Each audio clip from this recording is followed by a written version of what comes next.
नहीं है। ठीक है। आपके ठीक है ना टेक्निकली? मेरा छोटा सा परिचय। नाम मेरा जगदीश शर्मा। एडिशनल एसपी से मैं रिटायर हुआ हूँ। सब इंस्पेक्टर डायरेक्ट सेलेक्ट हुआ था। क्यों हुआ था वो सारी कहानी इनको बताने की जरूरत है मुझे दोबारा से? अ, एक लंबी कहानी है। इन्होंने मेरा इंटरव्यू लिया है काफ़ी देर से। उसमें काफ़ी चीज़ें आई है कि मैं क्यों सोचा। हालांकि सोचने से तो अपन सोचें कि मैं तो कलेक्टर बन जाऊं, राष्ट्रपति बन जाऊं। सोचने से भी कुछ होता नहीं है जब तक वो आदमी मेहनत नहीं करे। मेहनत से ही होता है। सोचे तो अपन हर आदमी ऊपर जाने की सोच रहा है, नीचे की कोई सोचता है क्या? तो इस जॉब में मैं आया, सोचा नहीं था मैंने भी इस जॉब के लिए, तो कभी सोचा नहीं था। मन में कभी कभी कुछ इंसिडेंट को देख करके लगता था कि मैं अगर ऐसे आ जाऊं पुलिस में तो मैं ऐसे करूं वैसे करूं। आ गया था, सब इंस्पेक्टर सेलेक्ट हुआ 5 साल में। या जनरली 10 11 12 साल में लोग इंस्पेक्टर बन पाते, मैं 5 साल में बन गया ईश्वर की कृपा से, मेहनत से। 5 साल में मेरा प्रमोशन हो गया और उसके बाद में आज 5 7 साल बाद में डीवाईएसपी बन गया था बहुत जल्दी। या 9 साल एंटी करप्शन डिपार्टमेंट आपने सुना होगा, जयपुर में मैं एसीडी में डीवाईएसपी रहा हूँ। और चलता रहा फिर मैं, मेरा कई जगह मेरे पोस्टिंग रहे अलग अलग। अजमेर जिले में रहा हूँ, अलवर जिले में रहा हूँ, जयपुर में शाहपुरा, कई जगह डीवाईएसपी रहा हूँ, गोविंदगढ़ रहा हूँ। काफ़ी केसेज इस बीच में हुए हैं। एडिशनल एसपी रहा, जीआरपी में बीकानेर डीवाईएसपी रहा। तो एक जर्नी है, चलती रहेगी। आप मुझसे जो बातें, जिनके लिए मैं यहाँ हूँ, आप क्या जानना चाहते हैं मुझे थोड़ा सा ये बताएं तो मैं आपको मेरे बारे में बताऊं, ताकि आपको इस क्लास में यहाँ मेरे साथ बैठने का कोई कुछ आपको बेटरमेंट फील हो सके। तो आप बताएं कि मैं क्या बताऊं आपको। बताएं आप।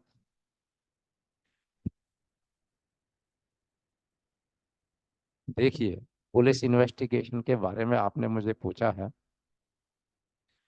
पुलिस इन्वेस्टिगेशन को अगर अपन प्रैक्टिकली बात करें, जो कि मैं करता हूँ हमेशा, मैं पुलिस एकेडमी में भी मेरी क्लासेस चलती रहती हैं। आरपीए जो है हमारा, आरपीएस और सब इंस्पेक्टर डायरेक्ट आते हैं वहाँ, वो चलती रहती है। इंटेलिजेंस ट्रेनिंग एकेडमी में मैं जाता रहता हूँ। ओटीएस वगैरह में मैंने क्लासेस ली है। तो what is investigation? Investigation is nothing except to find out the truth and to collect evidence accordingly.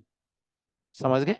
Investigation कुछ भी नहीं है सिवाय इसके कि अपन सच्चाई का पता लगावें कि वास्तविकता में क्या हुआ है, रियलिटी में क्या है। जो रिपोर्ट की गई है, जो एफआईआर दी गई है, एफआईआर जब दी गई है तो अपन को मौके पर, सीन ऑफ ऑक्यूरेंस पर या स्पॉट पर, या आपको उस जगह पर जाना पड़ेगा जहां क्राइम हुआ है।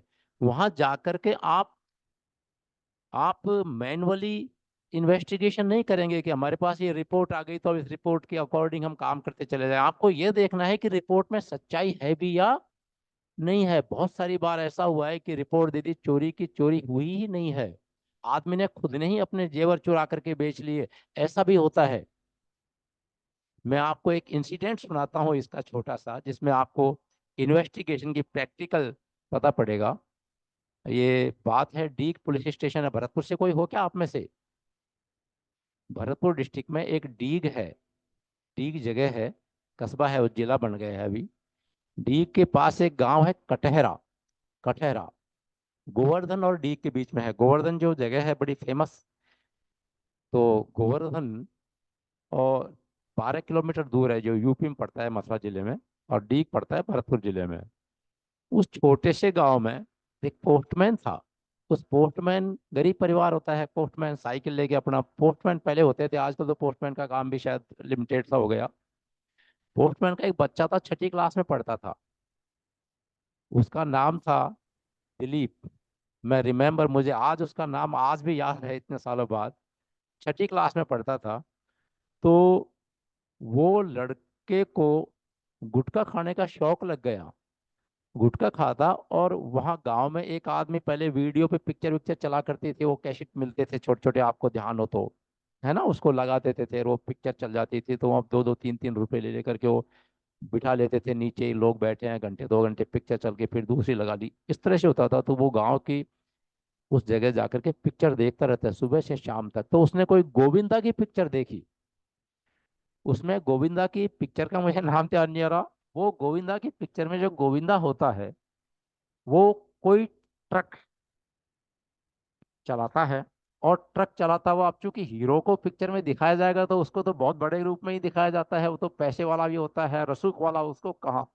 तो उसने देखा कि यार ये तो ऐश करता है, ट्रक लेकर के घूमता है और बढ़िया कपड़े, और मैं ऐसा बनूं।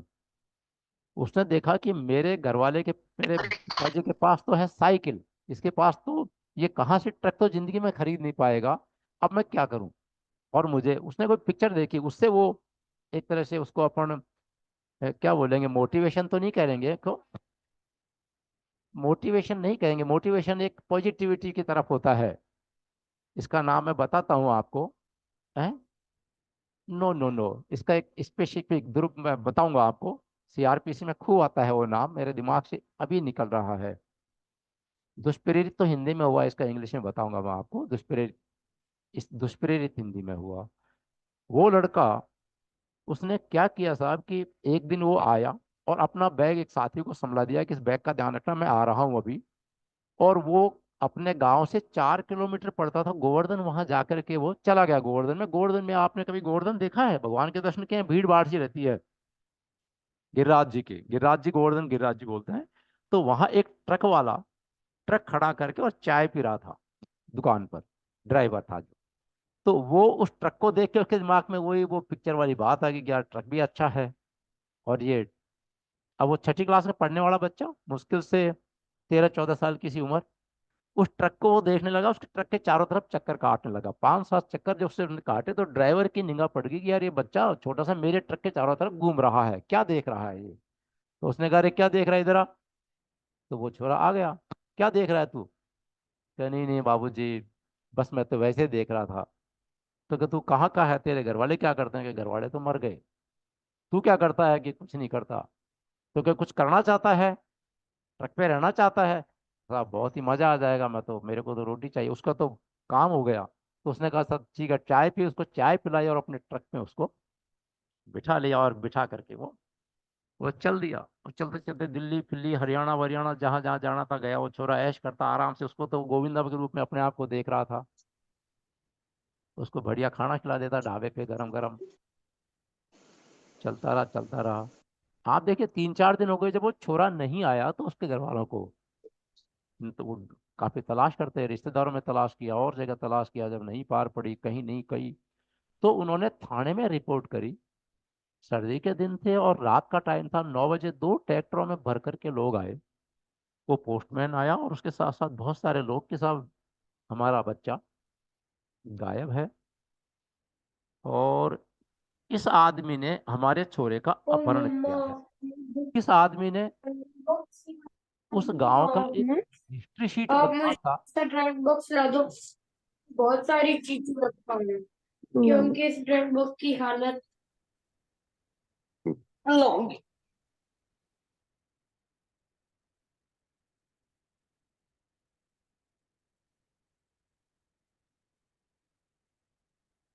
चले, तो उन्होंने रिपोर्ट करी और उन्होंने कहा साहब इस बदमाश ने हमारे छोरे का अपहरण किया है।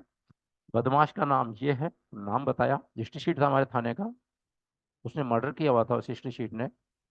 तो मैंने पूछा भाई वो कहाँ है, उसने कहा अब घर है, वो गांव में है, उससे तो सारी दुनिया डरती है, उसने हमारे छोरे को कहीं बाहर अपहरण कर लिया।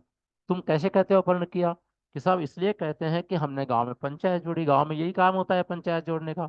पंचायत जोड़ी, वो नहीं आया, हमने उसको बड़ी मुश्किल बुलवाया। तो हमारा शक तो पहले ही हो गया कि बदमाश है, वो क्यों आएगा, वो तो हमारे छोरे को जब उसने ही गायब किया तो क्यों आएगा। फिर वो जब आया तो हमने कहा भाई तू तलाश कर, उसने कहा मुझे कोई पता नहीं है। तो हमने जब ज्यादा जोर डाला और हमने कहा कि 3 दिन में कहीं से भी लाएगा, तो उसने कहा कि मैं ले आऊंगा। इसलिए साहब, और 3 दिन भी निकल गए, वो लाया नहीं है, हमारी रिपोर्ट दर्ज करो। तो चूंकि अब किसी का बच्चा जो छठी क्लास में पढ़ने वाला 13 साल का बच्चा गायब हो जाए तो परेशानी की बहुत बड़ी बात है। मुझे लगा कि कल को हमारा बच्चा, अपन अपने जरा कल्पना करें आपके साथ ऐसा अपने के साथ, मैंने जबकि जब एक थानेदार को 3-4 सिपाही लेके भेजे कि उसको उठा लाओ, वो वहां मिल गया और वो उनको लेकर के आ गए। जब तक वो लोग वहीं थे, सारे जो रिपोर्ट करने आए थे, एफआईआर दर्ज कराने आए थे, वो सब वहीं थे। जब वो आया तो पहली बार ही उसको मैंने हिस्ट्री शीट को देखा था, मेरा पोस्टिंग की ज्यादा टाइम का हुआ नहीं था वहाँ। तो उसने जब मैंने आते ही पूछा, अरे छोरा कहाँ है, सीधा सा बता छोरा कहाँ है इस समय, क्योंकि हमको डाउट ये थे कहीं कहीं कोई बात नहीं हो जाए छोरे के साथ में। तो उसने कहा साहब छोरे का मुझे कोई अता पता नहीं है, मैंने किसी पंचायत में हाँ ही नहीं करी कि मैं ले आऊंगा। लोगों के सामने बात हो रही, तो उन्होंने कहा कि तूने कैसे निकाह पर 3 दिन में ले आऊंगा, तो वो कहने लगा साहब 3 दिन की बात यही कह रहे थे कि तू 3 दिन में ला कहीं से भी, ला कहीं से भी, ला कहीं से भी। तो मैंने कहा भाई मेरी भी जितनी होगी मैं करूंगा कोशिश, मैंने कब कहा था कि मैं ले आऊंगा। अब वो सारे 50 आदमी कहने लगे कि नहीं साहब इसने हाँ करी है, इसने हाँ करी है, इसके अलावा कोई नहीं, कोई नहीं, इसने हाँ करी है, इसने हाँ करी है, तो रिपोर्ट दे दी उसके नामजद। वो लोग चले गए, हमने मुकदमा दर्ज कर दिया। और उस लड़के की बरामदगी के लिए उस हिस्ट्री शीटर के साथ जो व्यवहार जो हम कर सकते थे, क्योंकि हमारी नज़रों में, सबकी नज़रों में तो वही बदमाश था, एचएस भी था, उसने मर्डर किया था अपने गांव के अंदर किसी गवाह का, कान के पास सोते हुए को गोली मार दी थी उसने। जब वो उसकी तारीख नज़दीक थी, तारीख पे जाता उससे पहले ही उसने गोली मार दी थी। बहुत बदमाश था वो, बहुत ही नंबर 1 का उत्पाती था। तो हमारी सिंपैथी तो उससे थी ही नहीं। बच्चे के साथ ही तो हमने भी जितना टॉर्चर जो पुलिस कर सकती है उस जमाने में, वो है, उसने कोई अता पता नहीं बताया। और हालत बहुत ज़्यादा ख़राब हो गई, हमने फिर डॉक्टरों से उसका इलाज विलाज भी कराया, लेकिन उसको छोड़ा नहीं कि इसको छोड़ दिया तो ये तो मार ही देगा अब तो। फिर हमारे पास कोई दूसरा रास्ता भी नहीं दिखाई दे रहा था जब हम तलाश करते। चलता रहा चलता रहा। वो पोस्टमैन हर चौथे दिन हमारे पास आ जाए, साहब क्या हो रहा है मेरे बच्चे का। क्योंकि वो बच्चे का बाप था तो नेचुरली उसको भी आना गलत नहीं है, हमसे ही पूछेगा, किससे पूछेगा। तो हमने कहा भैया हम कोशिश कर रहे हैं, कोशिश कर रहे हैं, साहब ये क्या बता रहा है, ये तो ऐसे मानेगा नहीं, ये तो इतना बदमाश है, ये कोई ऐसे मानेगा तो भैया इसको क्या जान से मारे, क्या करें हम। और जान से मार देंगे तो भी छोरा तो नहीं आएगा, और ये और मर जाएगा। कि नहीं साहब इसकी औरत को पता होगा, औरत भी इसके साथ। तो हमने उस औरत को भी वहाँ थाने पे बुलवाई। लेडीज कांस्टेबल उस समय नहीं थी, हमने लेडी कांस्टेबल को 2 को थाने पर रख करके उस लेडीज के साथ में भी खूब तफ्तीश करी, उससे तफ्तीश करी। कोई अता पता नहीं लगा, और करीब महीना 1.5 महीना तक हम तफ्तीश करते रहे। इस दौरान वो लड़के का पिता था, वो हमारे पास भी आए। और वो पता नहीं कहाँ कहाँ कोई जाते हैं ना पूछने करने कि साहब कहाँ मेरा लड़का, वो आधी तफ्तीश हमसे करता है। हाँ बिल्कुल। ये है, ये अपने इंडिया में नहीं है, पूरे ऑल ओवर वर्ल्ड है। वो वहाँ चक्कर काटे। और फिर एक दिन आके मुझसे बोला कि साहब मेरे छोरे को 50 किलोमीटर दूर वहाँ कुछ औरतें घास खोद रही थी रास्ते जंगल में। उन औरतों ने देखा है 5 डकैत बंदूक वाले और उनके साथ एक छोटा सा छोरा, जिसने स्कूल की हाफ पैंट और वो फुल शर्ट पहन रखी थी। उन औरतों ने देखा है साहब। कहाँ देखा है, 50 किलोमीटर दूर यूपी में। मैंने एक एएसआई को रवाना किया, भाई जाइए जहां बताए वहां तू पूछ। वो कहता साहब ने तो कोई औरत मिली न कोई ऐसा मिला, मतलब यूं ही जो पता नहीं कहाँ कहाँ से अफवाहें आती रहती, वो आके मुझे बता दे। हमारा काम था वेरीफाई करें, क्योंकि क्या पता जो कह रहा उसमें सत्यता हो। फिर इसका बच्चा मिला नहीं तो सिंपैथी वैसे भी उसका, पूरी हमारा प्रयास कर रहे थे कि इसको ये महसूस नहीं हो कि पुलिस मेरे साथ नहीं लग रही है। एक दिन वो आया कि साहब गंगा पार आगरा जिले में एक बाबा रहते हैं, तो उन्होंने कहा तू उस लड़के की कोई कपड़ा लिया, मैं 3 दिन में उस छोरे को, भाई बाबा अगर ऐसा कर रहा है या पता बता दूंगा। तो मैंने कहा चल बाबा के पास मैं भी चलता हूँ, उस बाबा के मैं भी हाथ जोड़ूंगा कि बताओ पता। उसको हमने बिठाया, हम उस बाबा तक पहुंचे, लेकिन बाबा के पास कुछ भी नहीं था। बाबा हमको देखते ही खुद ही गायब हो गया, कुछ नहीं, कुछ नहीं मिला।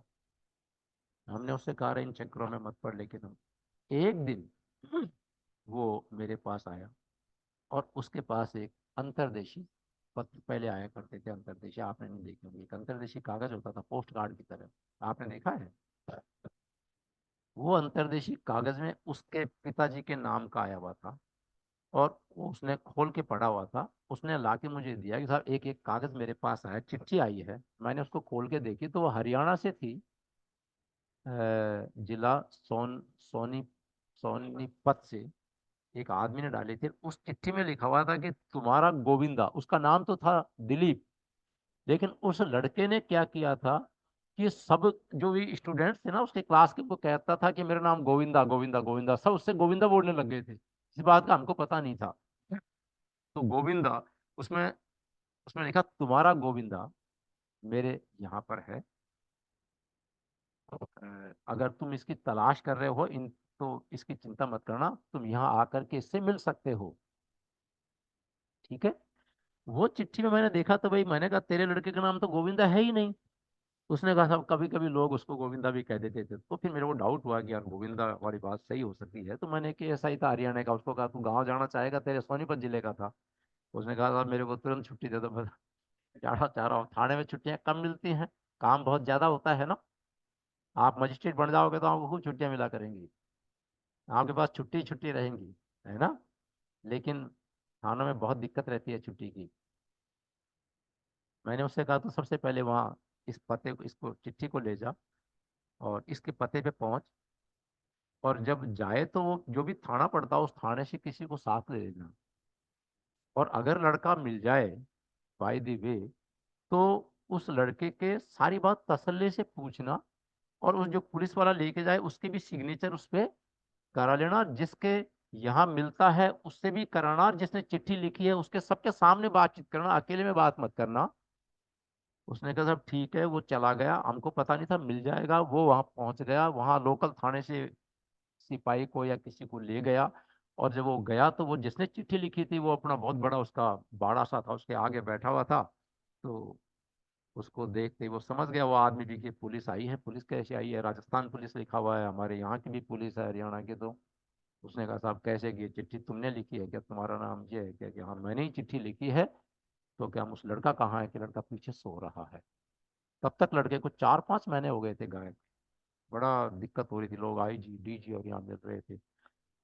आप देखिए हैवियस कॉर्पस की रिट हमारे खिलाफ, मेरे को और एसपी को पार्टी बना के हाई कोर्ट में कि छोरे को पुलिस कुछ भी नहीं कर रही है, मेरा छोरा गायब, उस पोस्टमार्टम नहीं यहाँ कर दिया था,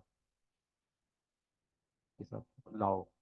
तो वो लड़का वहां, उसने जाके देखा वो छोरा आराम से एक पटिया सी थी उस पे सो रहा, और अंदर भैंसे बंध रही कई। वो छोरा भैंस भैंसों को लुक आफ्टर करता था वहां। वो छोरा सो रहा था। हमारे एएसआई को गुस्सा तो आना ही था कि थोड़ा हमको परेशान कर रखा है 6 महीने से। उसका एक थप्पड़ मारा सोते हुए के, छोरे की आंख खुली, आंख खुलते ही देखा कि राजस्थान पुलिस, तो समझा गया कि ये तो पुलिस आ गई। तो उसने हाथ जोड़े कि अरे हाथ क्या जोड़ता है, तू बता यहाँ आके कैसे पहुंचा तू, तेरा तो अपहरण किया था ना किसी ने। कि नहीं बाबूजी। और उसने वो सारी कहानी बताई जो उसके साथ हुआ था, कि मैं ये पिक्चर पिक्चर में गोविंदा गोविंदा ट्रक, और ट्रक के साथ यहाँ बैठ करके मैं उस ट्रक में आया, उस ट्रक वाले ने अपने साले के यहाँ कर दिया, उसने अपने वहाँ पियर भेज दिया, पियर से मामा के यहाँ, इस प्रकार करते करते साहब मैं यहाँ आ गया। और चिट्ठी विट्ठी मैंने इसलिए नहीं लिखी कि मुझे डर लगा मेरा बाप मुझे मारेगा पीटेगा।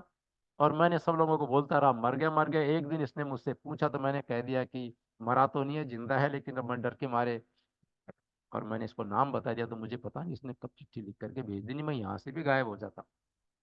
उस एएसआई ने उसके पूरी बयान एज इट इज लिखी, उस लोकल पुलिस स्टेशन वाले के दस्तखत कराए, उस आदमी के दस्तखत कराए जिसने चिट्ठी लिखी थी जो भी वहां था, और उसको लेकर के वो सीधा वहां से चला। मुझे कहा कि साहब ये मिल गया लड़का, और ये इस तरह की कहानी बता रहा है, इसका मतलब किसी ने अपहरण नहीं किया है, जबकि रिपोर्ट अपहरण की थी। सारे डीजी फोन करे और फोन करे, हाई कोर्ट कहे लाओ लड़के को, जैसे लड़का मेरी जेब में बैठा हो। हम्म। बहुत दबाव झेल रहे थे इस मामले में हम। और मैं प्रार्थना करता कि भगवान कहीं बच्चा मर नहीं जाए इसका। तो साहब हुआ ये कि वो मैंने कहा कि तू सीधा लड़के को मेरे पास लेके आना, किसी से मिला मत देना, और तुझे ये कहानी किसी को बतानी नहीं है, बिल्कुल किसी सिपाही को, किसी आदमी को, किसी को बिल्कुल मत बताना। उसने कहा साहब ठीक है। ये मैंने क्यों कहा, ये इसलिए कहा कि उस पोस्टमैन ने, उस लड़के के पिताजी ने उस हिस्ट्री शीटर को, उसकी औरत के अलावा भी कम से कम 20 आदमियों को इतना टॉर्चर करवाया था पुलिस के सामने, नाम ले ले करके, इतना नाम ले ले करके। तो अगर उसको पता पड़ गया पोस्टमैन को कि मेरा बच्चे को तो किसी ने भगाया नहीं है, खुद गया है, तो वो बच्चे को कहीं सिखा नहीं देगी। तू तो कह देगी मुझे तो रणजीत वहां छोड़ के आया था, या कुछ कह दिया, तो एक बेवजह एक निर्दोष आदमी फंस जाएगा। ये पीछे मैंने ये चाहता था, और मैं इसके हाई कोर्ट में बयान करवा दूं। हाई कोर्ट में हेबियस कॉर्पस लग रही थी, हाई कोर्ट में ये आदेश थे मेरे लिए कि जल्दी से जल्दी लड़के को लेकर के यहाँ पेश करो। मैं चाहता था कि ये निर्दोष, जिसको हम इतना टॉर्चर कर चुके थे, ये यहाँ से अब बरी नहीं, मतलब निर्दोष है तो निर्दोष हो। हम इसको रोज, इसको हम ऐसी नजरों से देख रहे हैं जैसे इसने सारा पाप कर रखा है। तो वो एएसआई वहां से लेकर के चल दिया, लेकिन सोनीपत से डीग लाने में भी 5-6 घंटे लगते हैं। और ये बात धीरे धीरे धीरे धीरे सारे थाने में फैल गई। सिपाहियों को पता लग गया, उसके पिताजी को भी पता लग गई कि मेरे लड़के को पुलिस ने रिकवर कर लिया, और मेरे लड़के को, मेरा लड़का तो खुद ही भागा है। अब उसका पिता इस चक्कर में कि किसी भी तरह वो लड़का एक बार मुझे मिल जाए तो मैं उस लड़के को कह दूं कि तू तो ये कह दे रणजीत ने किया है। ठीक है। वो रात को 10-11 बजे मेरे पास एएसआई लेके आया, और आगे देखे तो मेरे सामने कम से कम लग रही 500-700 आदमियों की भीड़ कि लड़के को हमको दो। मैंने उस लड़के को बिठाया, दूध पिलाया, बिस्कुट खिलाए, और उससे पूछा कि बेटे बता क्या क्या इंसिडेंट। तो उसने वही कहानी मुझे बता दी जो उस एएसआई को वहां बताई थी जो गया था थानेदार। ये की है, मतलब किसी ने कोई अपहरण नहीं किया था। जब ये सारी कहानी मुझे बता दी, तो मैंने वहीं से मेरे डीआईजी को फोन किया और उनको कहा कि साहब लड़का मिल गया जिसके लिए बार बार अपहरण, और ये लड़का ये बता रहा है। तो क्या ठीक है? मैंने कहा ठीक नहीं है, मुझे हाई कोर्ट में पेश करना है, क्योंकि हाई कोर्ट में रिट है, तो कि यार हाई कोर्ट में जाके पेश कर दो।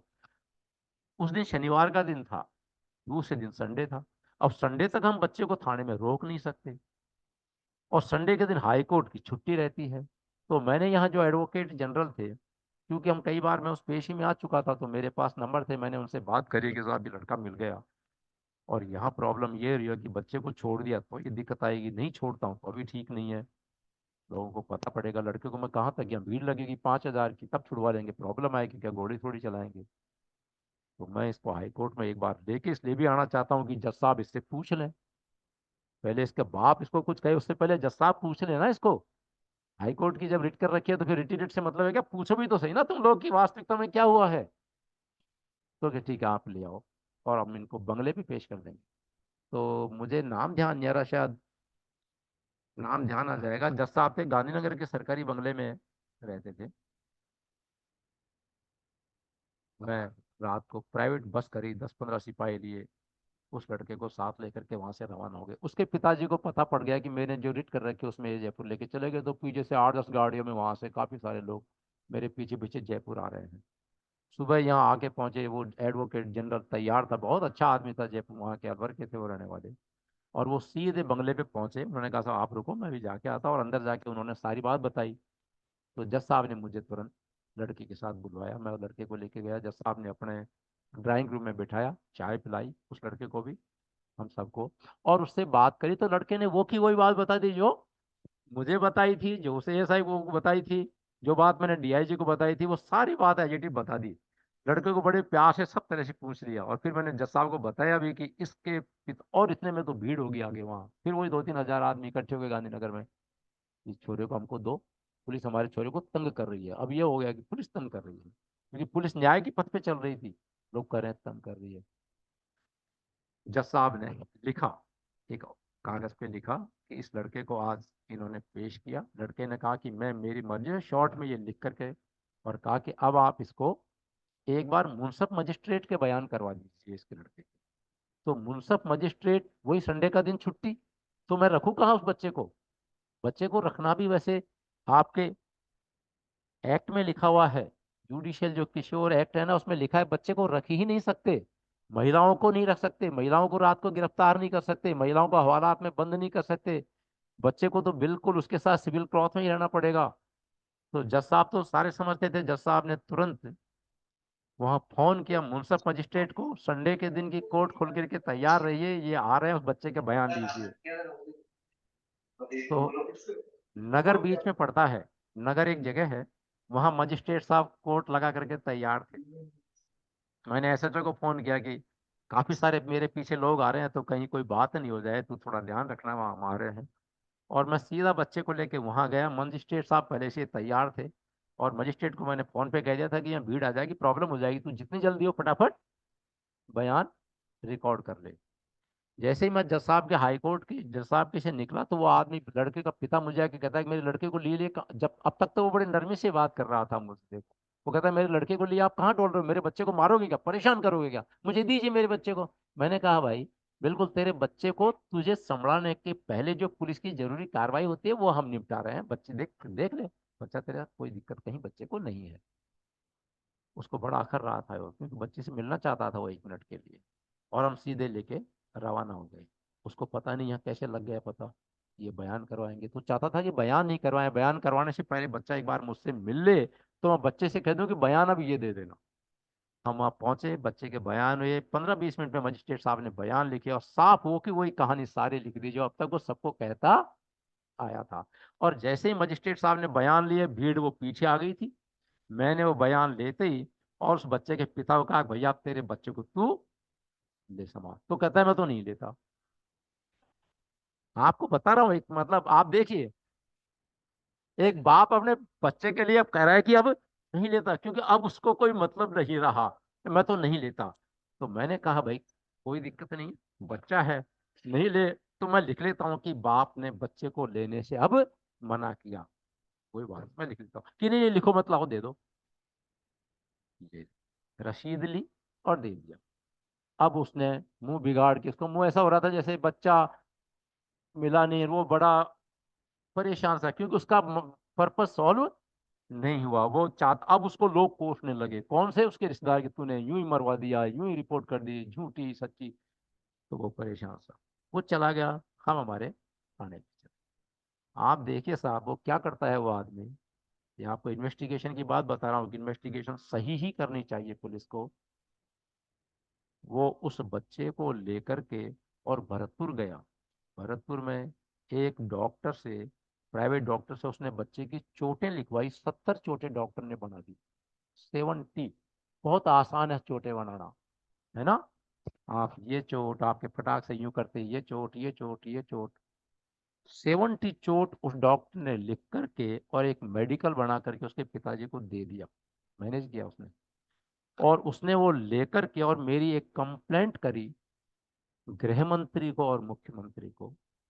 और क्या कंप्लेंट करी कि साहब मेरे बच्चे का अपहरण इस हिस्ट्री शीट ने किया था। इस हिस्ट्री शीट को इन्होंने उसी दिन बुला भी रखा है, बिठा भी रखा है, लेकिन इस हिस्ट्री शीट से भारी पैसे लेकर के इनको इसको तो इसके खिलाफ कार्रवाई नहीं करी, और मेरे बच्चे को बरामद करके इससे, और उसको इतना मारा कि 70 चोटें आई, और उसके झूठे बयान कोर्ट में नगर करवा दिए, हाई कोर्ट में करवा दिए, पता नहीं क्या क्या करके इनके खिलाफ कार्रवाई करी जाए। मेरे बच्चे का तो अपहरण इसी ने किया है। हालांकि उसकी जांच हुई, उसमें कुछ होना नहीं था, मेरा कुछ नहीं हुआ, क्योंकि सही बात सही रहती है। लेकिन ये मैंने आपको एक एग्जाम्पल, एक लाइव एग्जाम्पल इसलिए दिया है कि लोग जो एफआईआर दर्ज कराते हैं, आप जब मौके पे जाओगे तो आपको मालूम पड़ेगा। और मैं भी जब मौके पे गया तो 2-4 घंटे हमको लगाए, तो हमको मुझे हल्का सा डाउट हो गया था कि बच्चा खुद ब खुद भागा होगा। लेकिन अगर मैं ये कह दूं कि भागा होगा तो वो तो कहेगी तुम तो अभी ये करने लग गए, भागा होगा फिर कहाँ से तलाश करोगे। और वो चूंकि बच्चे के माँ बाप थे तो उनकी सिंपैथी तो होती है। तो मेन इंपॉर्टेंट इन्वेस्टिगेशन में जो सबसे बड़ी चीज होती है वो होती है मौके का निरीक्षण। आप मौके पर पहुंचोगे तो आपको बारीकी से आपको निरीक्षण करोगे। आपको एक छोटा सा मौके की बात बताता हूँ। एक बहुत बड़ी डकैती हुई थी। उस डकैती में जब मैं मौके पे गया तो डकैती जहां हुई थी उसके पास में एक 4 स्क्वायर सिगरेट का जला हुआ टुकड़ा और वो डिब्बी हमको मिल गई। तो मैंने पूछा यहाँ कौन सिगरेट पीता है, तो कोई सिगरेट ही नहीं पीता था उस गाँव, उसमें सारे बीड़ी पीते थे। उन्होंने कहा सिगरेट कोई नहीं पीता। 4 स्क्वायर का था वो डिब्बी। इन्वेस्टिगेशन के दौरान ही 2-4 दिन बाद वहाँ जो जहाँ डकैती पड़ी थी वहां से 3-4 किलोमीटर दूर एक शराब का ठेका था, जहाँ वो शराब के ठेके पर मैंने उस एसएचओ से कहा तो ये पता कर कि कोई आदमी अजनबी आए थे क्या। तो उसने कहा हाँ शराब के ठेके के, शराब के ठेके के पास एक दुकान थी चाय की, चाय सिगरेट वाले की। तो सिगरेट वाले से, चाय वाले से जब पहुंची तो उसने कहा साहब एक 3-4 दिन पहले 2-3 आदमी आए थे, कार खड़ी करके उन्होंने कहा था कि सिगरेट दो 4 स्क्वायर। तो मैंने कहा मेरे पास 4 स्क्वायर नहीं है। तो उसने कहा 4 स्क्वायर कहाँ मिलेगी, कौन रखता है ज्यादा। तो उस दुकान से उसने 4 स्क्वायर ली थी। हमने उस दुकान वाले से पूछा तो उसने कहा साहब मेरे पास रात को 2 बजे 4 स्क्वायर सिगरेट एक आदमी ने ली थी, उसके साथ 2 आदमी और थे, उसके चाकू का सा निशान लगा हुआ था। इस आधार पर जब हमने आगे ट्रेस किया तो हमको 3 दिन बाद ही वो मुलजिम सारे पकड़े गए, वो सारा माल बरामद हो गया। अगर हम उसको इग्नोर कर देते स्पॉट पर उस सिगरेट की डिब्बी को, वो जब्त नहीं करते, तो मुलजिम शायद आज तक भी नहीं पकड़े जाते। ये छोटी छोटी चीजें ऐसी हैं जो हमको आगे चलने के लिए, आगे बढ़ने का रास्ता देती हैं, अदरवाइज बिल्कुल ब्लाइंड हो जाएगा केस। तो इन्वेस्टिगेशन में सबसे इंपॉर्टेंट चीज जो होती है वो होती है स्पॉट का इंस्पेक्शन, जिसको कहते हैं नक्शा मौका। इसी तरह से एक आपको और बता रहा हूं। प्लीज प्लीज प्लीज मैडम, आप भी पूछेगा जो भी आपको, आप आगे आ जाओ ना, वहां कैसे बैठे हो, आगे आइए। और आपको भी जो बात, हाँ हाँ सर। आपके पास जब भी कोई कंप्लेंट आती है या एफआईआर कराने के लिए कुछ केस आता है, तो आप डायरेक्ट एफआईआर लिखते हो या पहले उसकी preliminary? No no no no no, आपने बहुत अच्छी बात पूछी है। प्रिलिमिनरी इंक्वायरी करने का कहीं कोई कायदा या आदेश नहीं है, और अगर कोई ऐसा करता है तो वो बिल्कुल गलत करता है। एफआईआर में सीधा सा लॉ ये है कि एज सुन एज पॉसिबल, जैसे भी आपके पास में रिपोर्ट आती है आप तुरंत प्रभाव से दर्ज करेंगे। यही तो फ्री रजिस्ट्रेशन है। कुछ केसेस में SC ST में जैसे बीच में ये हो गया था, इसी तरह महिला अत्याचार में ये हो गया था, जैसे महिलाओं के मामले होते हैं डोवरी वगैरह में, ये हो गया था कि आप मुकदमा दर्ज करने से पहले प्रिलिमिनरी इंक्वायरी करोगे कि केस मेड आउट होता है या नहीं। लेकिन अब सुप्रीम कोर्ट तक से ये हो गया कि आप इसमें आप टाइम खराब नहीं करेंगे, कोई जांच वांच नहीं, इसमें मेलाफाइट्स पैदा हो जाते हैं, पुलिस वाले भी ऐसे आरोप लगते हैं कि ले दे करके या इस प्रकार के, और फिर डिले एफआईआर करनी नहीं चाहिए। अब एफआईआर ही दर्ज होती है, हम कोई प्रिलिमिनरी इंक्वायरी नहीं करते हैं, जो करते हैं वो गलत करते हैं।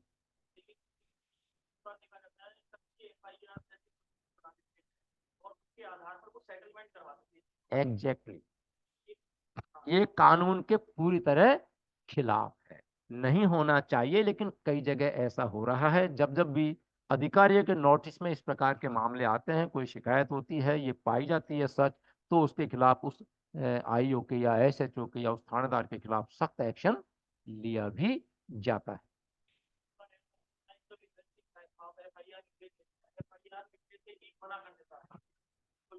ये बिल्कुल वो बात है कि चोरी नहीं होनी चाहिए, कानून भी बने फिर भी चोरी हो रही है। तो हो क्या रहा है, दैट इज अनदर थिंग। होना बिल्कुल नहीं चाहिए। प्रैक्टिकली अगर ऐसा हो रहा है तो लोगों को चाहिए कि अधिकारियों से शिकायत करें। आजकल अधिकारी बहुत सेंसिटिव हो गए हैं। तो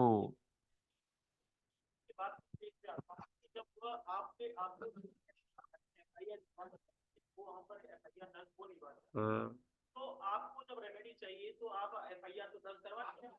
तो कहाँ जाओगे, आप जाओगे SP के पास, अकॉर्डिंग सेक्शन नंबर 152 आप वहां चले गए, तो आप या वहां डायरेक्टली उनसे मिल सकते हो, या जैसा कि प्रावधान में दे रखा है रजिस्टर्ड कोर्ट के द्वारा ही। No no no no no, आप, मैं बताऊं आपको, आपकी एफआईआर थाने पर दर्ज नहीं हुई। आप है, मान लीजिए आपके साथ आपकी चैन कोई स्निचिंग कर लेता है, आप सीधे थाने पे जाएंगे और थाने पे कहते हैं कि नहीं नहीं, चैन कब ली थी, कहाँ से ली थी, कहाँ रसीद है, जाओ और पता लगा रहे हैं, तुम भी पता लगाओ। इस प्रकार की टरकाने वाली बातें जनरल होती है ना। एक एग्जांपल, ये सीधी पुलिस SP के पास जाएंगी।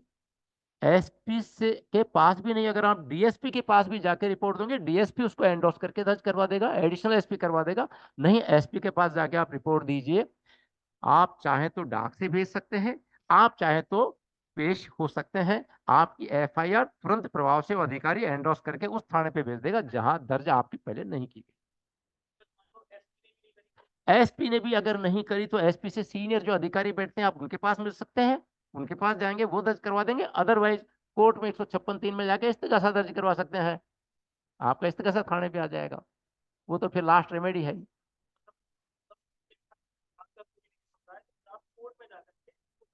करेक्ट। 156(3) के अंतर्गत वो इस्तगासा थाने पर आता है, मजिस्ट्रेट ऑर्डर करता है।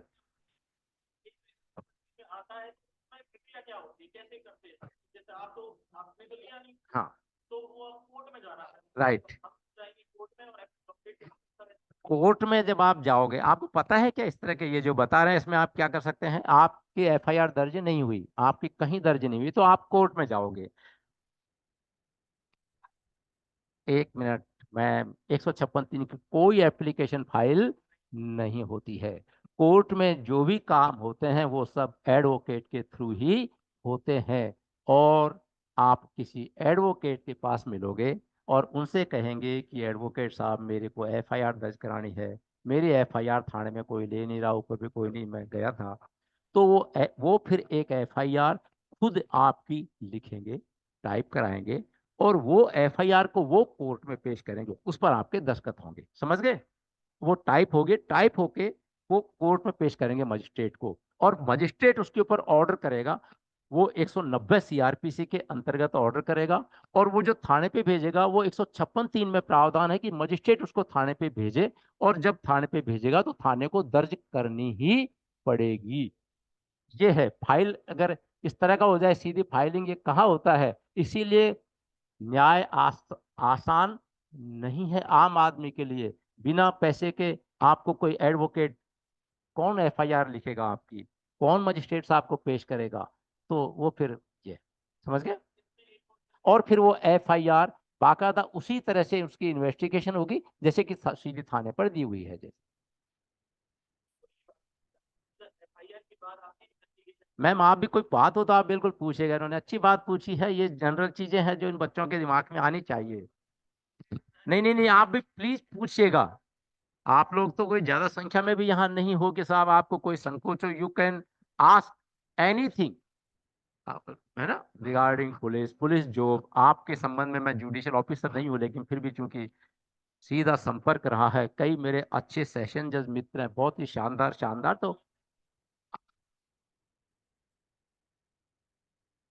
हाँ हाँ प्लीज, ऑनलाइन जो भी स्टूडेंट्स हैं, वो कोई आपका क्वेरी हो तो प्लीज आप पूछ सकते हैं निसंकोच।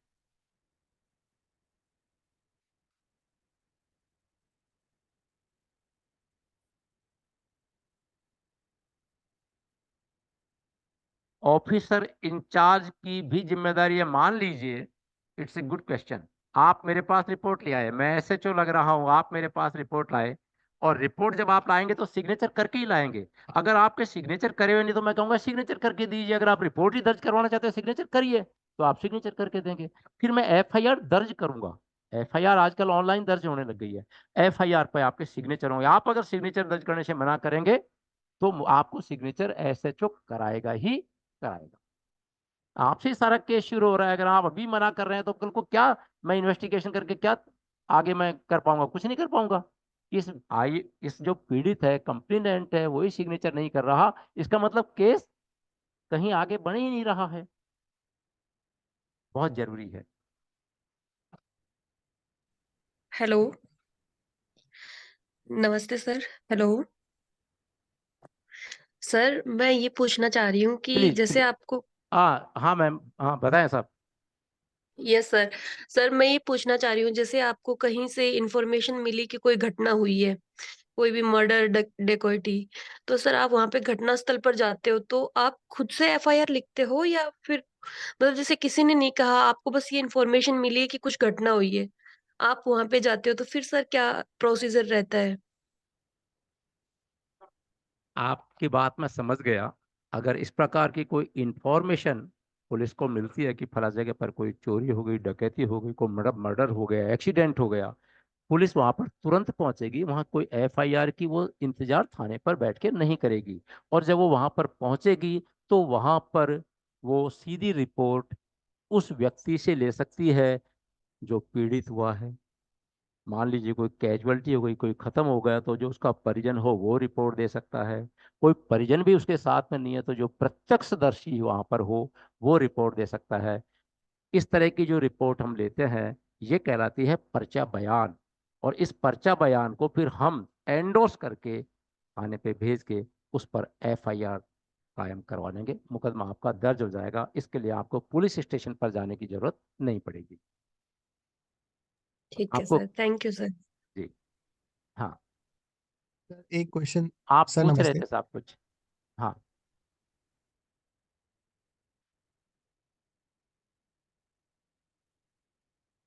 क्या तय कैसे किया जाता है 156 में? 156 एक में कौन तय करेगा?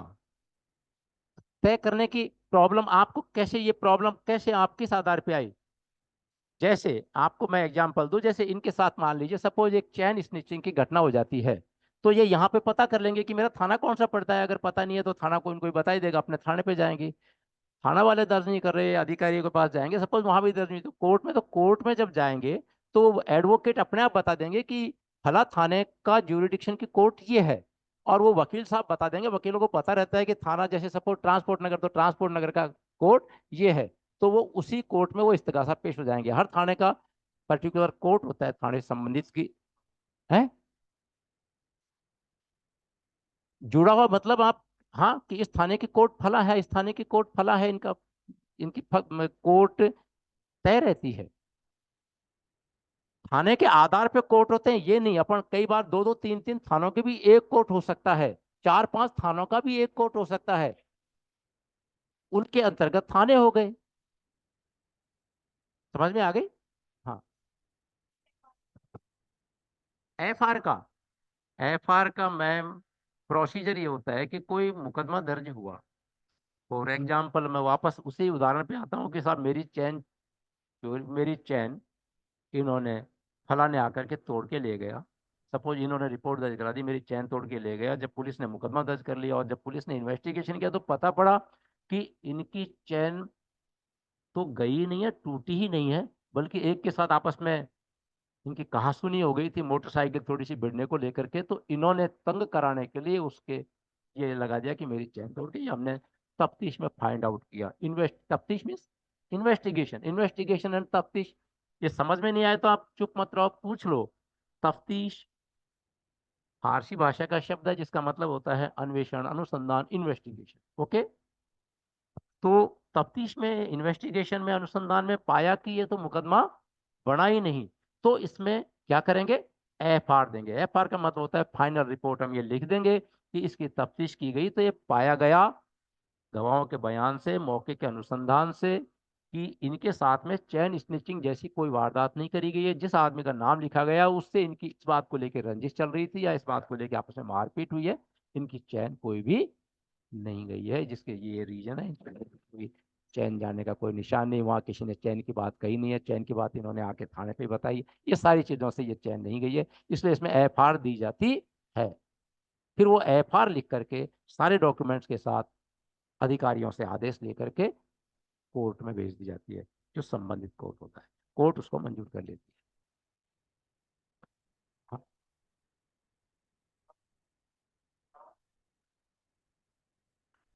169 में रिहाई होती है मुलजिमों की। समझ गए? 157 इज टोटली अनदर थिंग। 169 में होती है रिहाई। क्या है इसको मैं आपको बहुत सीधा सा बताता हूं कि मान लीजिए हमने एक तफ्तीश मुकदमा अनुसंधान किया और अनुसंधान में हमने किसी व्यक्ति को गिरफ्तार कर लिया, और गिरफ्तार करने के बाद अनुसंधान के दौरान बाद में ये पाया गया कि इस आदमी का तो कोई दोष नहीं है, जैसे मैंने वो एग्जाम्पल बताया था। तो उस आदमी का क्या करेंगे? उसको 169 सीआरपीसी के अंतर्गत रिहाई दी जाएगी। That is 169। Okay. 157 is another thing something. 157 में क्या होता है? 157 में ABC दो तीन उसमें क्लॉज है।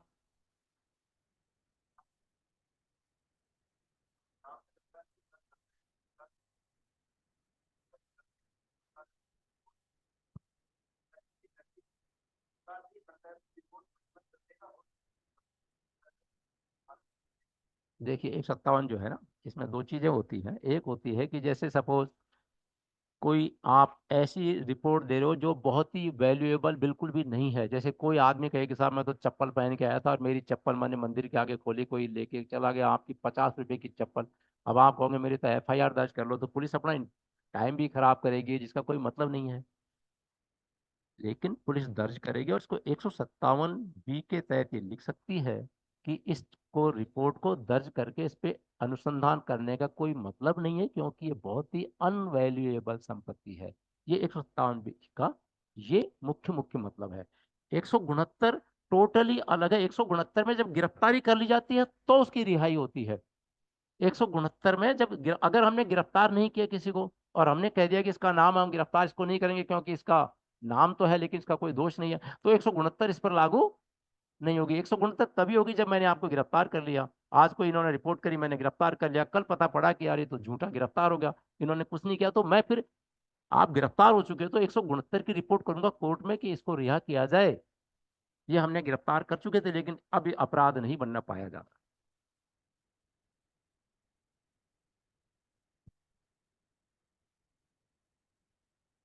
169 में जो कार्रवाई करते हैं उसमें जरूरी नहीं कि अपन एफआईआर देंगे। हो सकता है हमने उसमें दूसरे मुलजिम का चालान किया हो तो हम चालान ही देंगे ना उसमें। तो आप चालान का मतलब तो समझते हो ना, चार्जशीट पेश करना। चार्जशीट बोल लो, चालान बोल लो, आरोप पत्र बोल लो, कुछ भी बोल लो, यानी मुकदमा बन रहा है। क्लियर हुआ नहीं तो बताओ आप।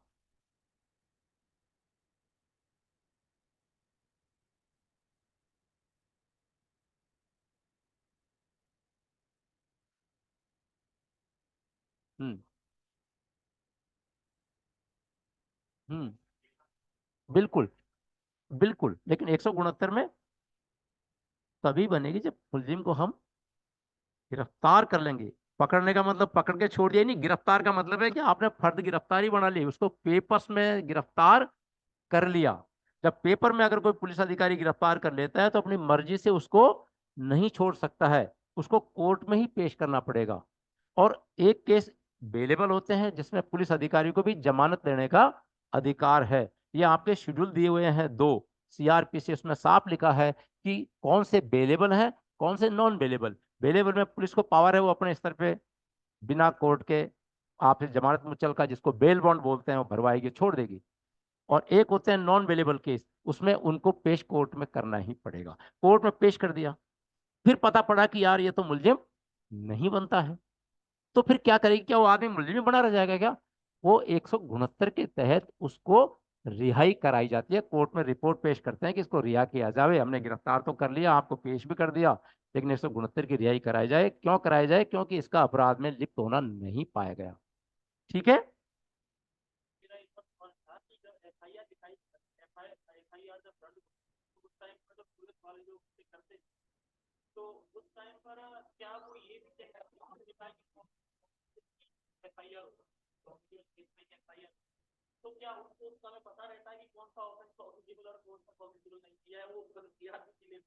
पुलिस को पुलिस को पुलिस को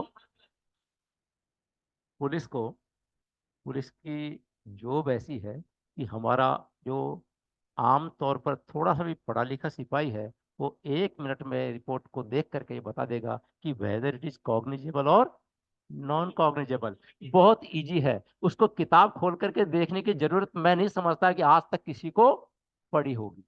practice practice makes a man perfect. ठीक है। हाँ। और अगर किसी को कोई रिपोर्ट गई और फिर वो तुम किताब लेके बैठ गए, तो वो जो रिपोर्ट लेके आया वो कहेगा कि फिर तो हो गई तफ्तीश मेरी, है ना? हाँ बताओ।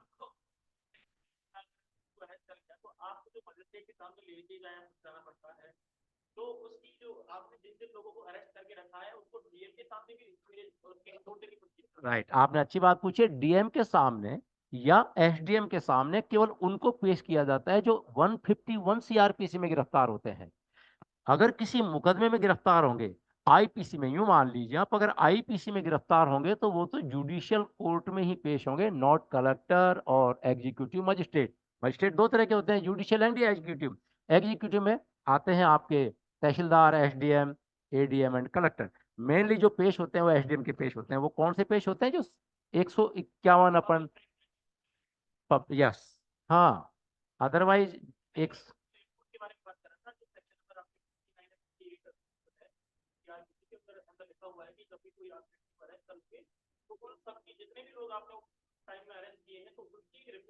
ऐसा ऐसा कुछ भी नहीं है। प्रैक्टिकली ये है कि अगर जुडिशियल के पास पेश करना है तो जुडिशियल को ही रिपोर्ट करी जाएगी। एक इकजाई आप बना के भेज सकते हो कि हमने इन इन में इसको गिरफ्तार आज किया है तो उसकी एक नोटिस में आ जाए डीएम की में, पर प्रैक्टिकली इतना ये चालू भी नहीं है, कंसर्न भी नहीं है उनका।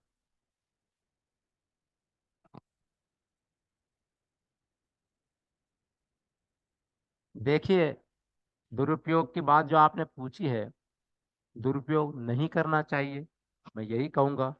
अगर कोई पुलिस अधिकारी दुरुपयोग करता है इस धारा का, और ये बात इसकी अगर कोई शिकायत होती है तो जांच होती है, और जांच में अगर ये पाया जाता है कि दुरुपयोग किया गया है तो उसको उसकी सजा भी मिलती है।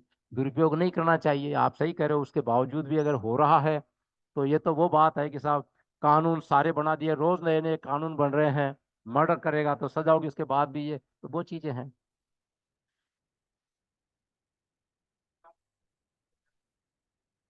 मैं आपको दुरुपयोग किस किस तरह से, अगर क्या है 151, 151 का मतलब होता है किसी पुलिस अधिकारी के सामने कोई आदमी कॉग्निजेबल ऑफेंस कर दे अगर उसको गिरफ्तार नहीं किया गया तत्काल, ये है। ठीक है, अब कोई आदमी मान लीजिए बाद में जाके किसी को गिरफ्तार कर ले बिना बात ही, तो ये दुरुपयोग, हालांकि इस प्रकार का दुरुपयोग होता नहीं है। दुरुपयोग तो किसी भी तरह से किया जा सकता है, बट 151 में दुरुपयोग अगर कोई करता है तो वो दंड का भागी होता है, इसकी जांच होती है, शिकायत होनी चाहिए उसकी।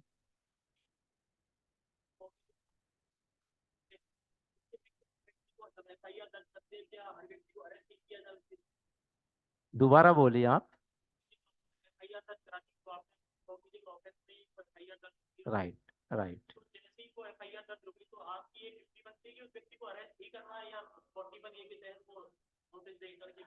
नोटिस देंगे जिन अपराधों में मैक्सिमम 7 साल तक की सजा है, उसमें उसको नोटिस 41 है शायद सेक्शन, या क्या है उसमें देना ही पड़ेगा। ये मैंडेटरी प्रोविजन है सीआरपीसी का जो फॉलो हुआ हो रहा है, और उसमें आपको बुलाया जाएगा। फिर तभी गिरफ्तारी हो सकती है जब वो उसमें 5 जो कारण मेंशन कर रखे हैं, अगर अधिकारी को लगता है कि ये उनको फुलफिल नहीं करेगा तो उसको कारण बता के लिखना पड़ेगा, तब वो अरेस्ट कर सकता है, अदरवाइज अरेस्ट नहीं करेगा। ये बहुत बाद में अमेंडमेंट हुआ है, 4-5 साल पहले ऐसा नहीं था। केवल 7 साल से बिलो जिनकी सजा है मैक्सिमम, उनमें ही 41 का नोटिस, उसके अलावा नहीं, उसमें तो फिर सीधा गिरफ्तार करेगा। हम्म। आप बताएं, और बताएं साहब।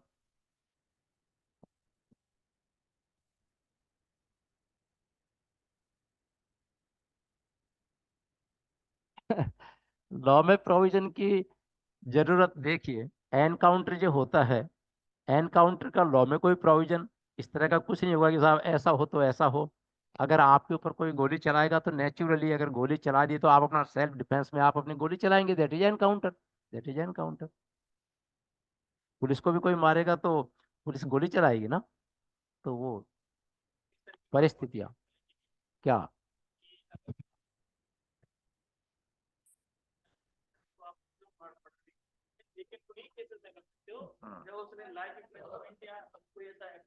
Yes, yes.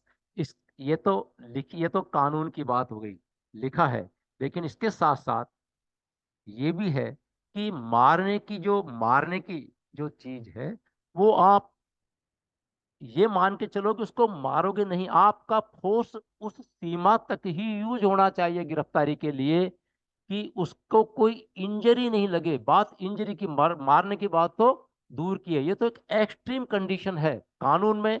एक पावर पुलिस को दे दिया कि फिर हिचकिचाओ मत, अगर किसी को एलआई की सजा हो रखी है, फांसी की सजा हो रखी है, आप उसको लेके जा रहे हो, वो भागने का प्रयास करता है, आपको मारने का प्रयास करता है, मारने में कोई फिर उसको हर्ज नहीं। लेकिन इसका मतलब ये भी नहीं है कि आप लेके जा रहे हो और उसने कहा कि मुझे तो भूख लगी है, खाना खिला, और क्या लगता है तो मेरे को पावर है, ये भी ठीक है। हाँ, आपके पास और भी तो उसको रोकने के है ना, आप, हाँ आप बताओ।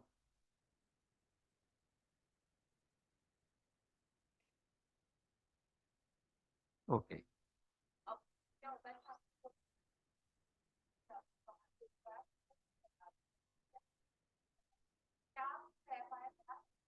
उसमें ऐसी बहुत सारी वारदातें होती हैं जिनमें रिकवरी कई बार नहीं हो पाती है, नहीं हो पाती है, 6-6 महीने लग जाते हैं, नहीं हो पाती है। तो फिर एफआर ही लगानी पड़ती है। लेकिन उस एफआर लगाने का मतलब ये नहीं है कि वो तफ्तीश क्लोज कर दी। मान लीजिए 4 महीने तक पता नहीं पड़ा, चोर का भी पता नहीं पड़ा, सामान का भी पता नहीं पड़ा, तो एफआर लगा दी। एफआर जो उस समय लगती है वो लगती है अदम सबूत या अदम अदम पता रसी में लगेगी। अदम सबूत नहीं, अदम पता रसी, अनट्रेस में लगेगी। इसको एफआर के अलग अलग सीगे होते हैं, अलग अलग अपन सीगों को बोलेंगे अपन, अलग अलग भेज होते हैं। एक होता है एफआर अनअकर्ड, यूओ, आप लिख लीजिए चाहो तो, है अनअकर्ड, यूओ, यूओ शॉर्ट में लिख लीजिए। इसका मतलब हो गया अनअकर्ड, यानी घटना घटित ही नहीं हुई, तो एफआर लगेगी। एक होता है जो आपने पूछा है कि पता ही नहीं पड़ा माल का और मुलजिम का भी, तो एफआर अनट्रेस या यूटी लिख दीजिए। समझ गए? ये मुख्य रूप से होती है। तो अब क्या है कि मान लीजिए आपने एफआर लगा दी, और एफआर लगाने के दूसरे तीसरे दिन या 2-3 महीने बाद या 6 महीने बाद वो चोर भी मिल गया और चोरी का सामान मिल गया, तो उस ही तफ्तीश को वापस अपन उस मुकदमे को रीओपन कर लेंगे, एक डायरी काटेंगे, रीओपन कर लेंगे। अगर कोर्ट में भेज दिया तो कोर्ट के आदेश से ले लेंगे कि इसमें चोरी का ये माल हमको मिला है, इसको रीओपन करने की इजाजत दी जाए। फॉर्मेलिटी होती है, वो इजाजत दे देते हैं, हम उस सारी कार्रवाई उसी तरह से कर लेंगे और फिर चालान पेश कर देंगे। जनरली 3 महीने तो इंतजार करते ही करते हैं कि भाई 3 महीने तक तो देखो, कि क्या पता 3 महीने तक कोशिश करो, जल्दबाजी मत करो। पहले भी लगाई जा सकती है। कोई इंपॉर्टेंट केस है तो 6-7 महीने तक भी एफआर नहीं लगती है, चलता रहता है। कोशिश करो, कोशिश करो, ये है। एक ही मामले में 2 एफआईआर कैसे होगी? आप जैसे मुझे बताओ, थाना तो एक ही है ना, आप एफआईआर लिया है, मैंने, ये 2 एफआईआर नहीं, ये क्रॉस एफआईआर की बात करो।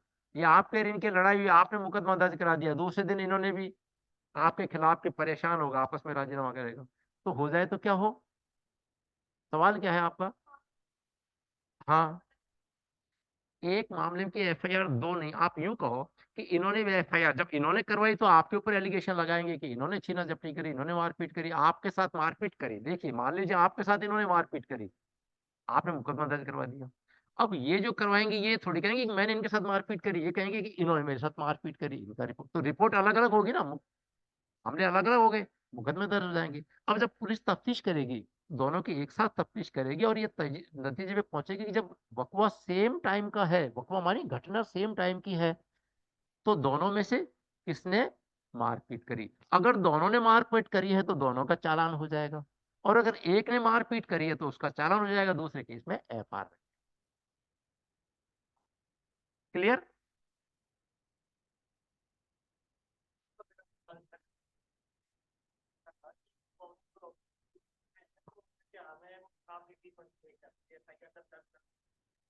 तो वो क्या करते हैं, आप जैसे हम लोग को कोई घटना बताई, घटना के हिसाब से वो अपने हिसाब से सेक्शन धाराएं लगा देते हैं, और वो बहुत सबसे छोटी छोटी धारा लगाने की कोशिश करते हैं।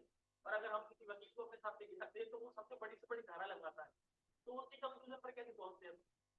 उसके कंक्लूजन पर अपन का मतलब पुलिस, पुलिस तो देखो, मैं बताऊं आपको, देखो, अब जैसे आपने कहा था, वकील अगर साथ जाते हैं तो वह बड़ी से बड़ी धारा लगवाने की कोशिश करते हैं। क्यों करते हैं? पार्टी को इन्फ्लुएंस करने के लिए, देखिए ये धारा लगवा दी, अब देख इसको पता पड़ेगा। नंबर 1। अब आपने दूसरा सवाल किया कि पुलिस छोटी धारा लगाती है। पुलिस कतई छोटी या बड़ी के चक्कर में नहीं पड़ती है। पुलिस वो धारा लगाती है जो आपकी रिपोर्ट में लिखा है उसके अकॉर्डिंग धारा लगाती है, क्योंकि पुलिस अपने आप में कोई पुलिस फाइनल नहीं है। वो जो रिपोर्ट रहती है उसकी एक कॉपी मजिस्ट्रेट को तत्काल जाती है, उसकी एक कॉपी डीवाईएसपी को तत्काल जाती है। वो अधिकारी देखते हैं कि तुम जब ये मुकदमा, इस धारा आपने लगा कैसी दी है, छोटी या बड़ी का सवाल नहीं है, पुलिस वही धारा लगाएगी जो आपके कंटेंट्स पर के अकॉर्डिंग होगी। वकील भी मान लो आके कहे कि ये बड़ी धारा लगाओ, तो नहीं लगाएगी, वो कहेगी हमको ये लिखा हुआ है, इसके आधार पर ये लगा रहे हैं, आप कंप्लेंट कर दीजिए आगे। अब रहा सवाल आपका दूसरा कि सब पुलिस कंक्लूजन पे कैसे पहुंचेगी कि मामला क्या बढ़ता है? वो इन्वेस्टिगेशन से, इन्वेस्टिगेशन करेगी, मौके पे जाएगी, गवाहों से पूछेगी, आपको बयान लेंगे, तो वास्तविकता का पता पड़ जाएगा कि घटना इतनी सी घटित हुई है। उसमें वो लिख करके सारी चीजों को चालान दे देगी।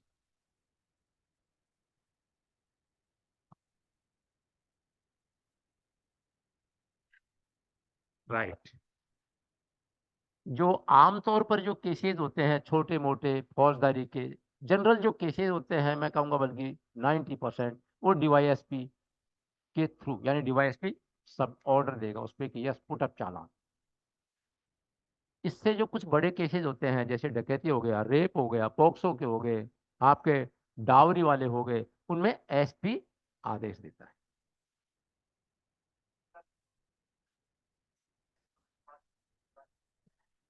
आईओ इन्वेस्टिगेशन करता है, ऑफिसर इंचार्ज नहीं। आईओ इन्वेस्टिगेटिंग ऑफिसर, वो हेड कांस्टेबल भी हो सकता है, एएसआई भी हो सकता है, और बड़े अधिकारी भी हो सकते हैं जिसके नाम इन्वेस्टिगेशन होता है, वो इन्वेस्टिगेशन करता है। इन्वेस्टिगेशन के ऑर्डर मान लीजिए आईजी ने दे रखे हैं, तो वो रिपोर्ट फिर आईजी को पेश होगी, और आईजी फिर उसको आगे कहेगा कि yes send it to the court, फिर वो एसएचओ कोर्ट में पेश कर देगा।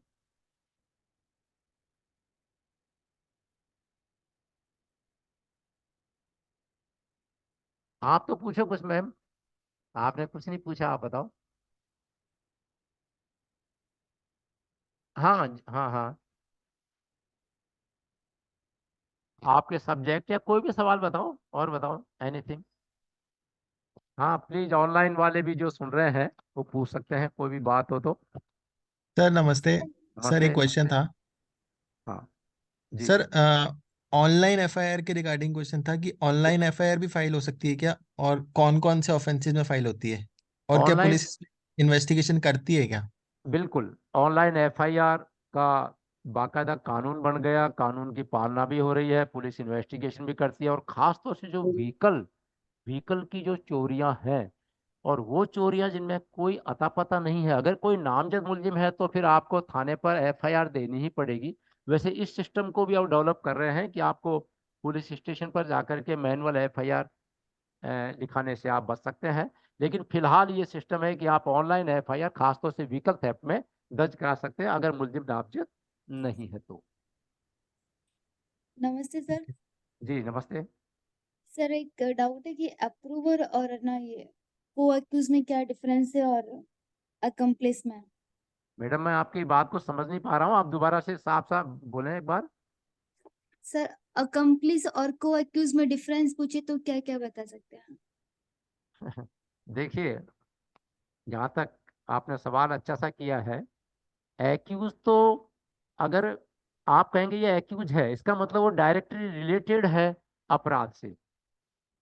आपका जो दूसरा आपने जो एकम्प्लिश जो बोला है, वो अपराधी हो सकता है प्रत्यक्ष तौर पर उससे जुड़ा हुआ नहीं हो।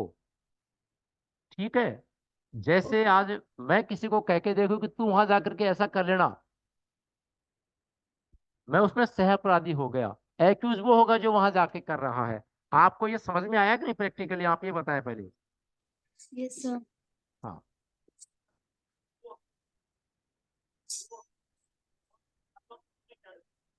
तो अगर आप को एक्यूज की बात करते हैं, एकम्प्लिश किसी भी तरह से, अगर किसी आदमी को, मान लीजिए किसी आदमी ने कोई, सपोज वो चोरी करने जा रहा है, किसी दुकानदार के पास पहुंचा कटर लेने के लिए, रस्सी लेने के लिए, और उस दुकानदार को ये पता है कि ये रस्सी ये इसलिए ले रहा है, तो वो उसमें को एक्यूज्ड होगा। इसका बेसिकली कोई ऐसा डिफरेंस नहीं है कि जो बहुत ज्यादा इसको डिफ्रेंशिएट करता हो, आप उसको दोनों तरह से कैसे भी परिभाषित कर सकते हैं। थ्योरेटिकली हो सकता है, इसमें कानूनी भेद कई तरह के बता दिए जाते हैं, बट जनरली इसको आप चाहे को एक्यूज कहें चाहे एक्यूज कहें। सर धारा 170 के बारे में बताइए प्लीज। आपने 169 में बताया कि रिहाई है, क्या तो है 170? 170 में। आप पढ़ेंगे जरा एक बार। जी सर, कि जहाँ पे मतलब लगता है कि पर्याप्त साक्ष्य है, तो बाद में ना उसको अक्यूज्ड को गिरफ्तार कर लिया जाता है सर, जी और सर मजिस्ट्रेट के सामने पेश किया जाता है। तो जी सर बाद में 173 और 170 में डिफरेंस समझ में नहीं आता कि यहाँ मैम, पे भी। Yes sir.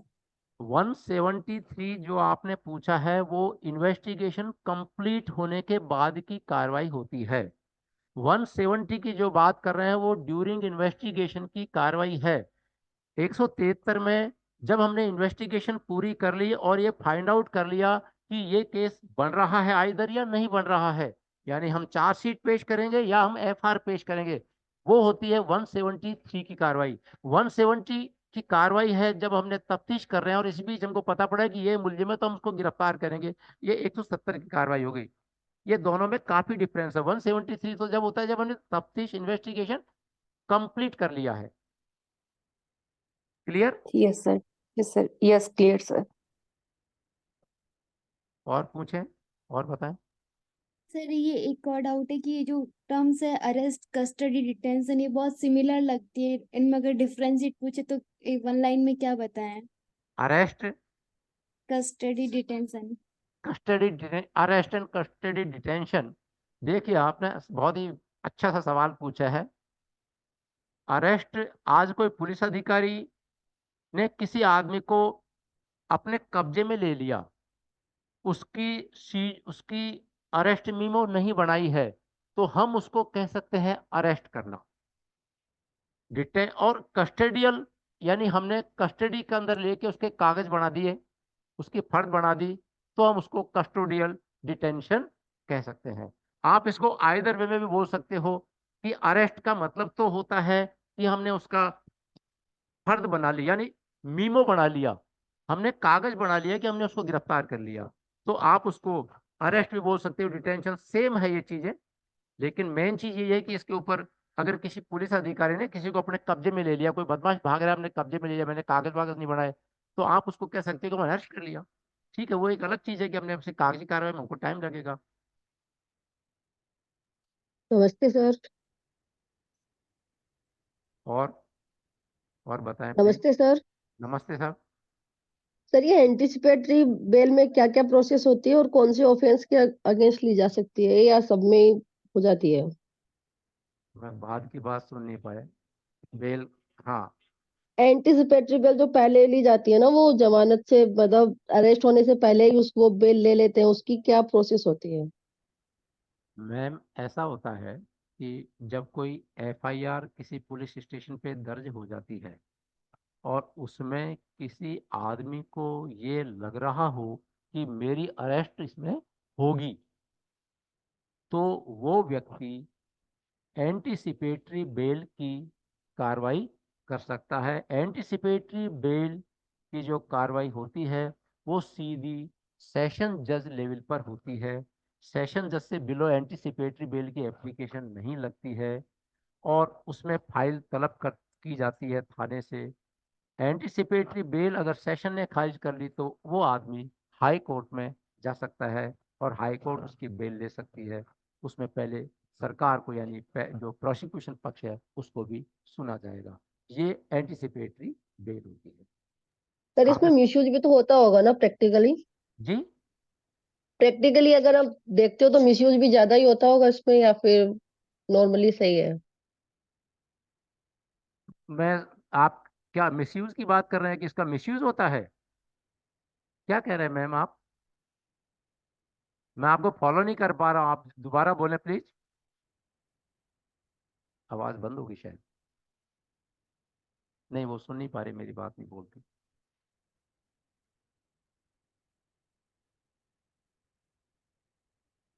नहीं, पहले इनकी बात हो जाए, अगर ये दोबारा अगर बात हो सकती हो तो इनसे। अगर आप मुझे सुन रही हो तो प्लीज मुझे दोबारा बताएं, मैं आपको समझा देता हूँ फिर, हाँ तब तक। सॉरी सर, नेटवर्क इश्यू चल रहा है मेरे साइड में, तो मैं क्लियर होने के बाद पूछूंगी आपको। ओके जी। राइट। जीरो एफआईआर वो होती है, जैसे मान लीजिए आपके साथ यहाँ कोई घटना घट गई और आपको जाकर के दिल्ली में आप रिपोर्ट लिखवाती है, तो रिपोर्ट लिखवाने की कोई मनाही नहीं करेगा। वो जीरो एफआईआर कहलाती है क्योंकि उनके यहाँ पर उसका मुकदमा का नंबर नहीं डलेगा, मुकदमा नंबर उसी पुलिस स्टेशन से डलेगा जहां पर आपके साथ घटना घटित हुई है। तो वो दिल्ली वाले जहां आपके रिपोर्ट वो लिखेंगे वो उस पुलिस स्टेशन पे उसको भेज देंगे, तो वहां पर वो जीरो एफआईआर कहलाएगी। जी जी। हम्म, जी।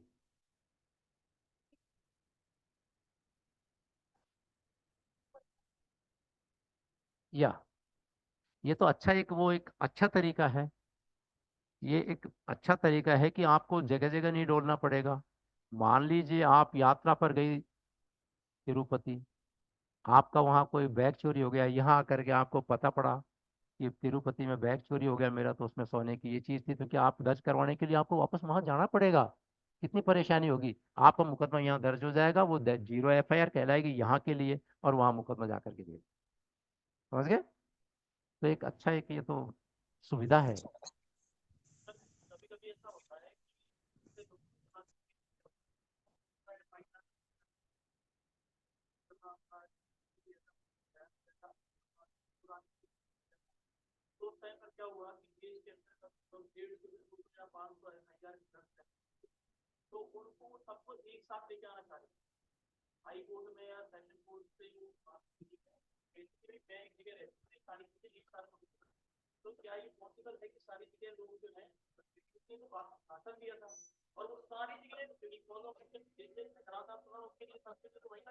जी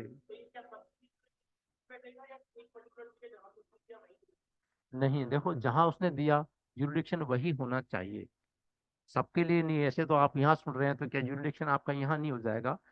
ऐसे केसेस कई बार कई जगह दर्ज हुए हैं, और 156(3) के तहत लोग दर्ज करवा देते हैं। वो इसलिए दर्ज करवाते हैं कि यहाँ भी मुलजिम परेशान होगा, यहाँ भी परेशान होगा, यहाँ भी परेशान होगा, लेकिन फिर कोर्ट में आगे जाते हैं तो कोर्ट सबको फिर वो इकट्ठे करके कहते हैं कि इनकी सबकी सुनवाई कर।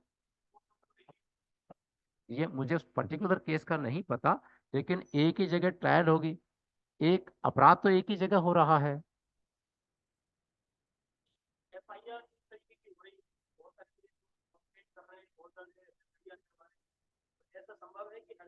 No no no no no, कोई मतलब ही नहीं हुआ। एक मुकदमे का एक अपराध की एक ही जगह ट्रायल होगी, एक अपराध 2 जगह ट्रायल।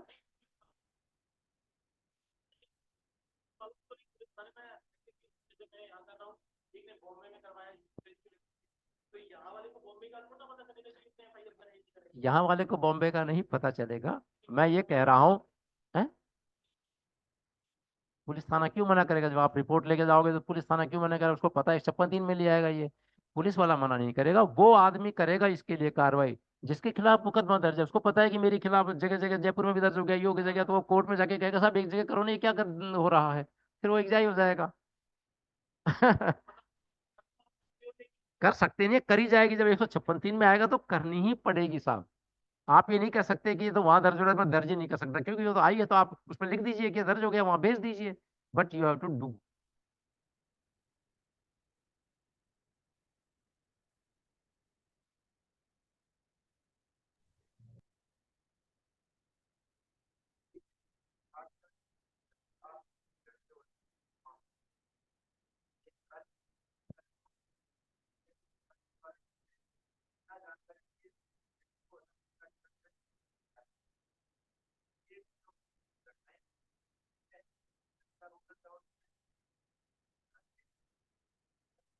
ऐसा है, ये जो अपना कानून है मेजर लॉ, IPC CRPC, ये पूरे इंडिया में लागू है। इसका मतलब ये है कि कोई भी पुलिस अधिकारी कहीं का भी किसी भी जगह ऑल ओवर इंडिया जाके कहीं भी किसी एक्यूज को गिरफ्तार कर सकता है। ठीक है। अब रहा सवाल ज्यूरिडिक्शन के झगड़ों का। ज्यूरिडिक्शन के झगड़े, आप सही कर रहे हो, कई बार अखबार में आते हैं। ये इसलिए पैदा होते हैं कि जैसे कहीं लूट डकैती हो गई, तो एक अधिकारी अगर लग रहा है कि ये मेरे इलाके का मामला नहीं, ये तो इसका बनता है, तो वो इसलिए होती है ये कि वो नहीं चाहता है कि मेरे यहाँ एक क्राइम बढ़े, क्योंकि ये क्राइम ऐसा है कि इसको हो सकता है खुले नहीं खुले टाइम लग जाए, मेरे ऊपर दबाव पड़ेगा, तो मेरे ऊपर क्यों दबाव पड़िए, इनका है। इस प्रकार को लेकर के बहुत कम कभी कभी होता है, तो जब सीनियर अधिकारी होते हैं वो उसको सही करवा देते हैं कि यहाँ दर्ज कर लीजिए। ऐसी कोई बात नहीं है कि ये कोई इशू की बात हो। ठीक है। सर जी जी सर 2020 की घटना है सर, एक किसान आंदोलन के टाइम की। जी उसमें उसमें सर एक व्यक्ति किसानों के ऊपर गाड़ी चढ़ा देता है सर। जी सर आपने भी देखी होगी, वो उसमें बाकायदे सबूत होते हैं, सबूत होने के बावजूद भी पुलिस थाने में उसके खिलाफ FIR दर्ज नहीं होती है, और कई दिनों बाद मजिस्ट्रेट के द्वारा उसके खिलाफ FIR दर्ज होती है। तो ऐसा क्या पुलिस के ऊपर प्रेशर होता है कि वो बाकायदा सबूत होने के बावजूद भी FIR दर्ज नहीं करती है? देखो, आपने सवाल बहुत अच्छा किया है, लेकिन मैं ये कहूंगा कि पुलिस के ऊपर कभी कोई ऐसा प्रेशर नहीं होता कि मुकदमा दर्ज नहीं करे, क्योंकि मुकदमा दर्ज करना ही सब कुछ नहीं होता है, इन्वेस्टिगेशन होती है। इन्वेस्टिगेशन में जो भी होगा हो जाएगा। तो मैं इस चीज को नहीं मानता कि साहब कोई प्रेशर होता होगा। और कई बार अगर इस प्रकार के कोई कुछ दर्ज नहीं करता है, करनी चाहिए, तो जब ये बातें अधिकारियों के नोटिस में आती हैं, तो वो इसकी जांच करके जो भी कार्रवाई होती है वो करते हैं। कुल मिला के ये है कि अगर कोई मुकदमा एफआईआर थाने पे आती है, कॉग्निजेबल ऑफेंस की होती है, तो वो दर्ज करनी चाहिए। और अब दर्ज भी हो रही है, इसके प्रति अधिकारी भी काफी सजग और पब्लिक भी काफी सजग हो चुकी है। वो कहती है दर्ज करिए और दर्ज करते हैं।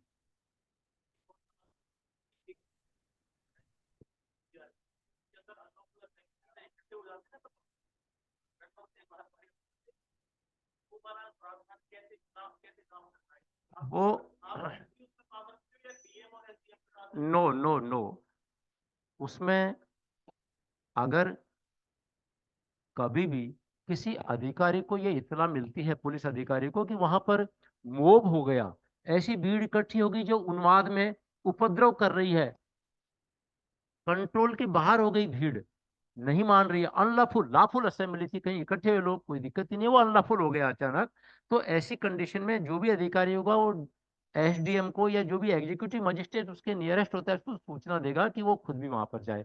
अगर एग्जीक्यूटिव मजिस्ट्रेट है तो वो साथ जाएगा पुलिस के, नहीं पुलिस उसकी इंतजार नहीं करेगी और पुलिस वहां पर पहुंचेगी। अगर एग्जीक्यूटिव मजिस्ट्रेट पहुंच गया तो एग्जीक्यूटिव मजिस्ट्रेट कहेगा, वहां वार्निंग देगा कि अब आप तितर बितर हो जाइए, डिस्पर्स हो जाइए, नहीं हमको फोर्स यूज करनी पड़ेगी। और तितर बितर हो का ऑर्डर देने के बावजूद भी भीड़ नहीं तितर बितर होती है, तो फिर वो आदेश दे करके और उसको खदेड़वाती है, लाठी चार्ज उसको बोल सकते हैं। वो पुलिस उसी सीमा तक करती है कि वो डिस्पर्स हो जाए, और जैसे ही डिस्पर्स होने लगे उसको पुलिस रोक देगी।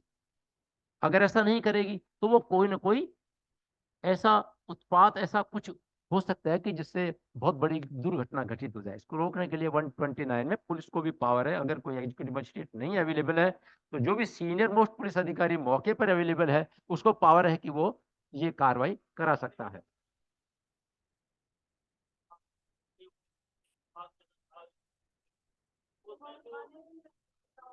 तो हाँ, जो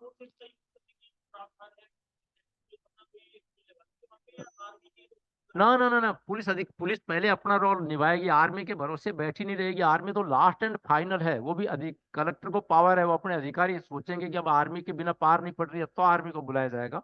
मामूली बातों में या बड़ी बड़ी जो आप ऐसी घटनाओं में सारा पुलिस ही वो करती है और वो कंट्रोल कर लेती है। आर्मी की बात तो बहुत ही रेयरेस्ट होती है, बहुत ही रेयरेस्ट, जब मामला इतना बढ़ गया, इतना फैल गया। अदरवाइज पुलिस के पास में सारे साधन हैं, पूरे पावर कानून सारा दिया हुआ है, पुलिस कंट्रोल कर लेती है। लेकिन फिर भी स्थिति ऐसी हो जाए तो उसमें फिर गवर्नमेंट को पावर है, गवर्नमेंट वो डीएम और एसपी साहब सलाह करके, तो फिर ऐसी कंडीशन में तो फिर बुला, यस, उसमें तो फिर आर्मी जरूरत है तो आर्मी को बुलाएगी और उसमें डीएम को पावर होते हैं। Sir please. सर कोई दुर्घटना हुई है और उसमें सर पुलिस अधिकारी ने 174 की रिपोर्ट बनाई है। पुलिस और अधिकारी सर ने 174 की रिपोर्ट बनाई है, मृग रिपोर्ट। Okay okay. और सर उसके बाद के अंदर मृग रिपोर्ट बनाकर वो मामला बंद कर दिया है। और सर उसके बाद में सर साल और 2 साल बाद में कुछ सर्कमस्टांसेस ऐसे बनते हैं, कुछ क्लू एविडेंस ऐसे निकलते हैं कि उसमें अब एफआईआर हो सकती है क्या? हाँ बिल्कुल बिल्कुल बिल्कुल बिल्कुल हो सकती है। ठीक है और सर इन्वेस्टिगेशन कंडक्ट हो सकती है फिर उसमें? जी, सर एफआईआर होकर फिर इन्वेस्टिगेशन हो सकती है क्या उसमें? बिल्कुल एफआईआर दर्ज होने का मतलब ही है कि इन्वेस्टिगेशन 100% होगी। तो सर ये डिले एफआईआर का इसमें कुछ वो नहीं होगा क्या, मतलब डिले एफआईआर मानी जाएगी या फिर वो no no fresh no, FIR ही डिले मानी जाएगी? एफआईआर, डिले एफआईआर का फर्क पड़ता है, लेकिन आप जब रिपोर्ट देंगे तो आप ये बताएंगे कि इस कारण से डिले हुई, इस कारण से अब तक हम, अब हमको पता चला है कि ये इस प्रकार अपराध हुआ है, तो एफआईआर दर्ज हो जाएगी। आप डिले का कारण बता दीजिए। ठीक है, अगर आप प्रॉपर डिले का कारण बता देंगे तो ट्रायल में या इन्वेस्टिगेशन में कोई प्रभाव विपरीत नहीं पड़ेगा। जी सर, आपको थैंक समझ में आ रहा है? जी सर, थैंक यू। जी जी।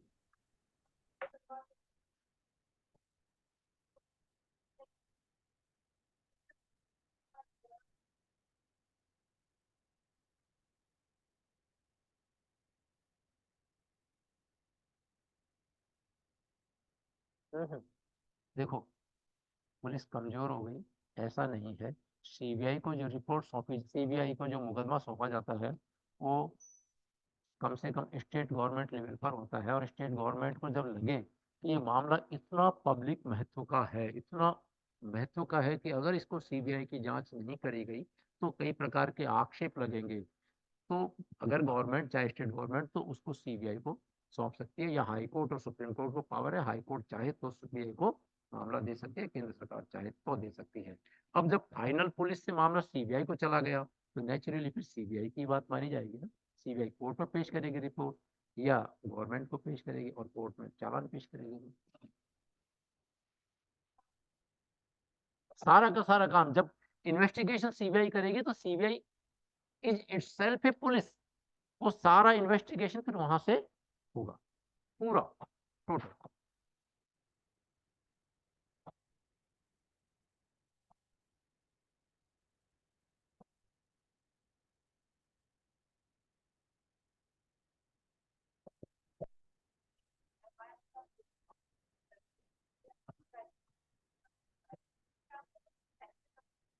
बिल्कुल बिल्कुल 100% होगा।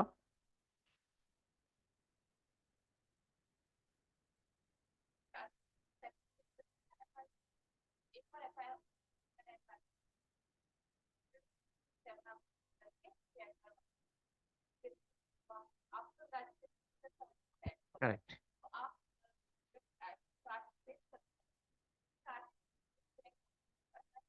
No no no no, FIR दोबारा से कतई नहीं होगी। जब हम चार्जशीट पेश करेंगे तो उसमें हम ये लिखेंगे कि इन्होंने जो रिपोर्ट एफआईआर दी थी वो 307 की दी थी, और हमने जब इन्वेस्टिगेशन करी तो ये केवल ग्रीवियस हर्ट ही पाएगी, 307 साबित नहीं हुआ। इसलिए अब ग्रीवियस हर्ट के इस सेक्शन में इसकी ट्रायल करी जावे। एफआईआर एडिट होने की जैसी कोई बात नहीं है।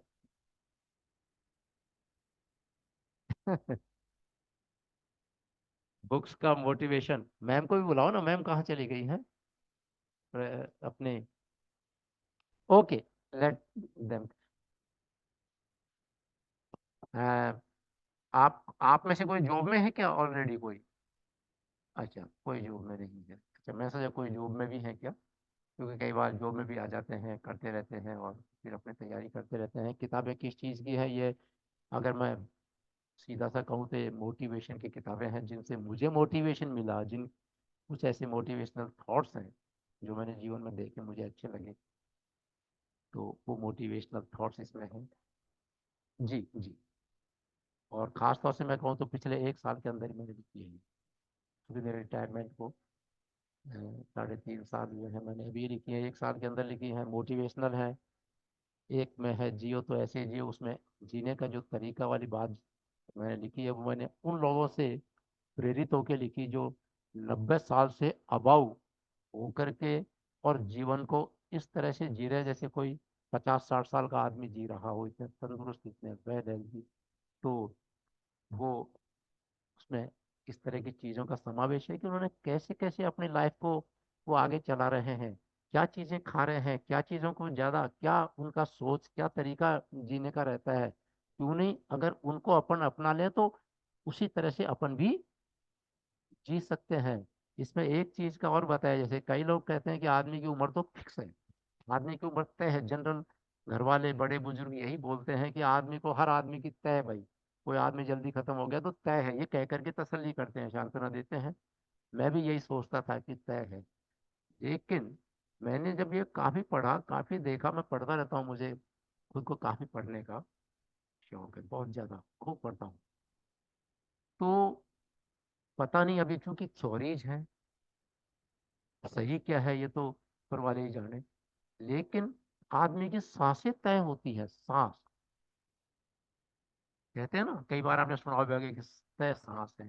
तो सांस में मैं जो कहना चाह रहा हूँ वो ये कहना चाह रहा हूँ कि अगर आप लाइफ में सांसों को लंबी, गहरी और धीरे धीरे लेना और छोड़ना चालू कर दें, जो कि अपन जीवित इसीलिए है कि अपन हमेशा सांस को इनहेल कर रहे हैं और एक्सेल कर रहे हैं, और जिस दिन ये बंद हो गया, आप 15-20 मिनट बाद बंद करके देखो, ठीक है, तो खत्म, आदमी खत्म। अपन केवल इन सांसों के सहारे जिंदा हैं। तो सांस भगवान ने तय लिखी है, ये माना जाता है। अगर तय लिखी है, तो अगर तय लिख दी, तो उन सांसों को अपन धीरे धीरे धीरे लें। अगर भगवान ने जैसे मान लो लिखी 1 लाख, तो 1 लाख सांसों को अपन एक तो जल्दी जल्दी जल्दी जल्दी हाँफ रहे हैं, भाग रहे हैं, दौड़ रहे हैं, अपन जल्दी मर जाएंगे। अपन अपना जीवन का जो जो अपन क्या बोलेंगे उसको, हाँ, जीवन शैली नहीं, जीवन का अपन एक वो बढ़ा सकते हैं। लाइफ स्टाइल नहीं, लाइफ स्पान अपन बढ़ा सकते हैं। ये 100% सच है। इसलिए आपके दिमाग भी तेज होगा, आपकी कई बीमारियों से आप बचे रहेंगे अगर आप एक आदत डाल लें। और एक स्वस्थ आदमी, हेल्दी आदमी 1 मिनट में अपन नॉर्मल जो लेते हैं सांस, वो लेते हैं 13, 14, 15। अगर अपन 14 से ज्यादा 19, 20 कोई लेता है, यानी जल्दी जल्दी ले रहा है, वो समझो कि वो बीमार है अनेक बीमारियों से। अपनी बीमारियों को बहुत जल्दी जल्दी वो अट्रैक्ट कर रहा है। और अगर कोई आदमी 8 सांस, 9 सांस ले रहा है, जो लेते हैं ये योग प्रशिक्षक या योग जिनका, तो समझो कि वो कई बीमारियों से बचा हुआ है। इसको आदत बना करके अगर आदमी इसमें जीने लग जाए, तो आप काफी लंबी उम्र पा सकते हैं। एक तो ये है। एक मैंने दूसरी चीज, मैं आप भी सुनिएगा, बड़ी काम की चीज आपको बता रहा हूँ, जो मैंने जियो तो ऐसे जियो में लिखा है। और वो छोटा सा एक टिप मैं आपको दे रहा हूँ, और वो ये है कि अगर अचानक आपको कहीं पेन होने लग जाए, पेन है ना, इवन आप कहीं मान लो चलते चलते गिर जाओ सीढ़ियों पे, तो आपके दर्द होगा ना, आपके हाथ पे दर्द होगा या यहाँ दर्द होगा, पेन हो रहा है, या आपके बैठे बैठे कान में दर्द हो गया, हो जाता है ना कई बार, आपके आपके दांत में दर्द हो गया है।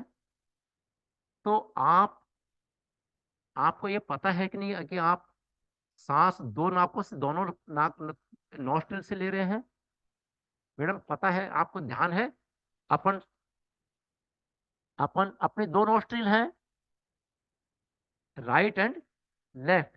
अपन जो सांस लेते हैं, इनहेल या एक्सहेल, वो हमेशा एक ही नॉस्ट्रिल से चलता है। Do you know this thing? General लोग समझते हैं, मैं भी यही समझता था कि हाँ, मैं एक दिन एक नाक में रुई लगा के किसी मेडिकल पे चला गया, तो उसने कहा, "ये आप एक ही नाक से सांस ले रहे हैं?" तो मैंने उसको कहा, तू भी ले रहा है और सारे आदमी ले रहे हो, और पूरा संसार एक नाक से ले रहा है, कि ऐसा हो ही नहीं सकता है। उसने मेरी बात आज तक नहीं मानी। मुझे उसको बताना भी नहीं था, क्योंकि वो समझ नहीं सकता था वो लड़का। हमेशा एक ही नाक चलती है, आइदर लेफ्ट और राइट। लेकिन इसका मतलब ये नहीं कि एक ही चलेगी और जिंदगी भर चलेगी। वो हर एक एक घंटे में बदलती रहती है। तो जब आपके साथ कोई ऐसी बात हो जाए, इवन मैं आपको एक और कहूंगा कि अगर आपका मूड ही खराब हो जाए, जो कि अक्सर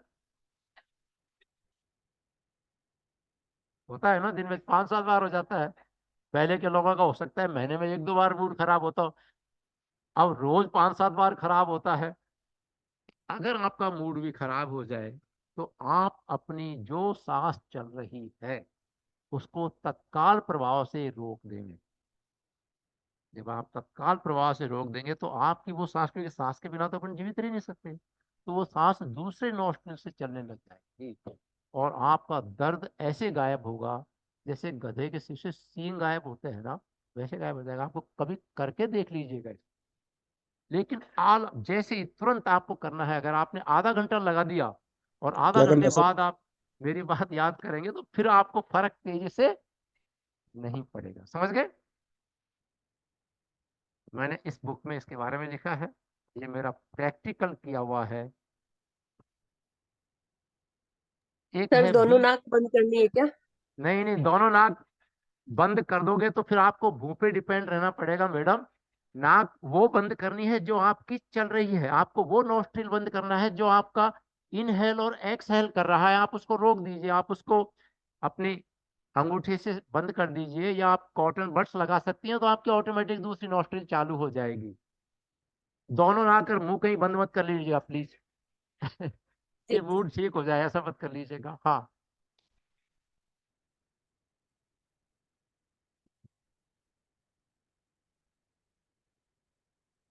ये एक आर्ट ऑफ ऑब्जर्वेशन है मेरी। इसमें मैंने कुछ मेरी मेमोरीज ऐसी लिखी हैं, जो मेरे इन्वेस्टिगेशन से संबंधित कुछ ऐसी वारदातें लिखी है मैंने। टाइम नहीं है अदरवाइज मैं बताता भी। बहुत बहुत ठगी की वारदात के लोग कैसे कैसे बेवकूफ बना देते हैं, ब्लैकमेल कर लेते हैं, इमोशनली ब्लैकमेल कर देंगे आपको। आपको एक सुनाऊं, एक घटना सुनाऊं। मैं डीवाईएसपी था किशनगढ़, बास से अलवर जिले में, आजकल जिला हो गया खैरथल। वहाँ तो खैरथल के पास एक छोटा सा गांव है हरसोली। एक अध्यापक महोदय रिटायर होकर के आए थे, वहीं के रहने वाले थे, पक्का मकान था। 5-7 दिन रिटायर हुए थे, तो रिटायरमेंट वाले को पैसे तो मिलते ही हैं।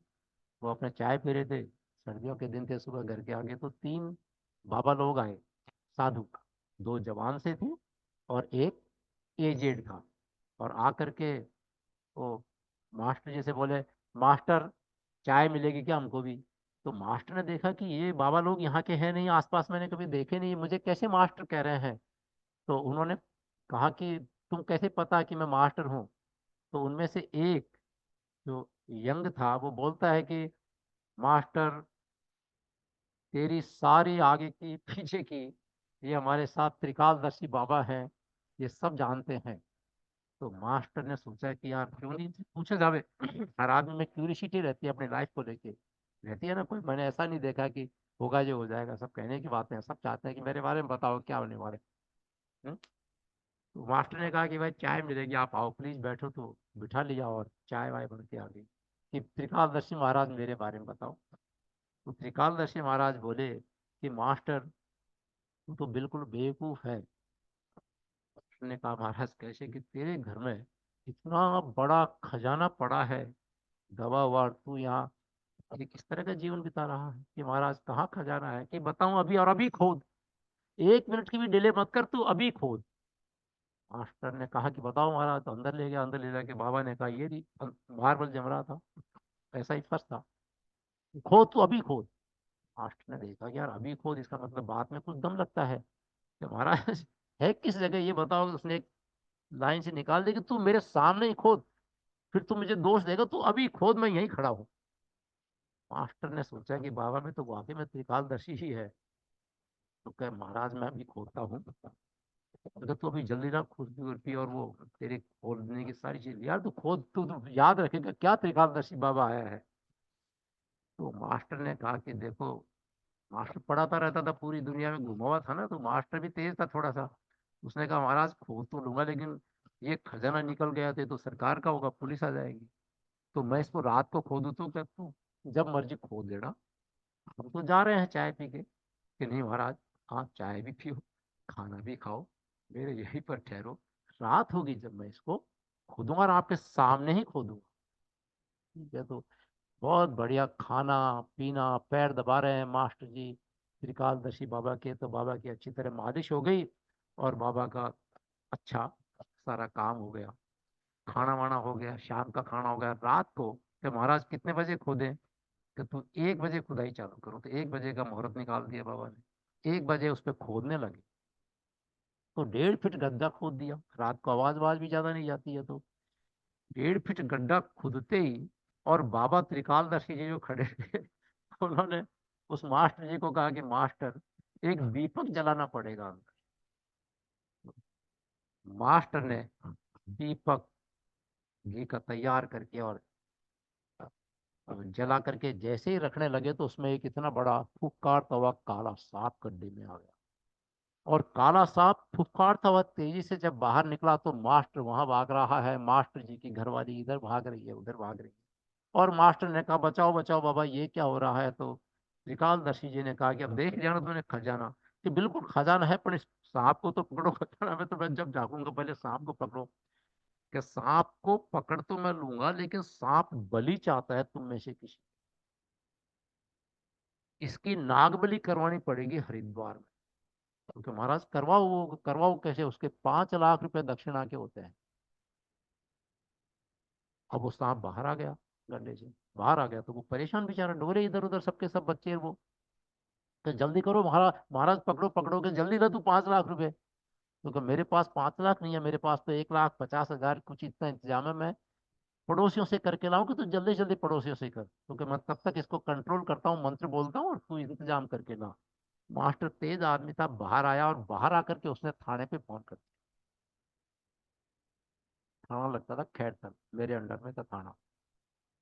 तो SHO को फोन किया उसने, मास्टर जी ने, कि साहब मैं हरसोली गांव से बोल रहा हूँ। हरसोली गांव खैरथल थाने से 6 किलोमीटर की दूरी पर है, रेलवे स्टेशन भी है। वहां उसने जब फोन कर दिया तो थानेदार को फोन किया कि साहब इस प्रकार ये हो गया और सांप आ गया। थानेदार ने मुझे फोन किया कि साहब ये मुझे इस तरह का फोन आया है कि सांप आ गया गड्ढे में एरिया। तो मैंने थानेदार को कहा कि तुरंत जा और तू उन बाबाओं को कब्जे में कर, ये सब ठगी है। तो थानेदार ने मुझसे पूछा था सांप का क्या करूँ। तो मैंने कहा सांप को तो पकड़ मैंने कहा सांप को पकड़ और क्या करना है।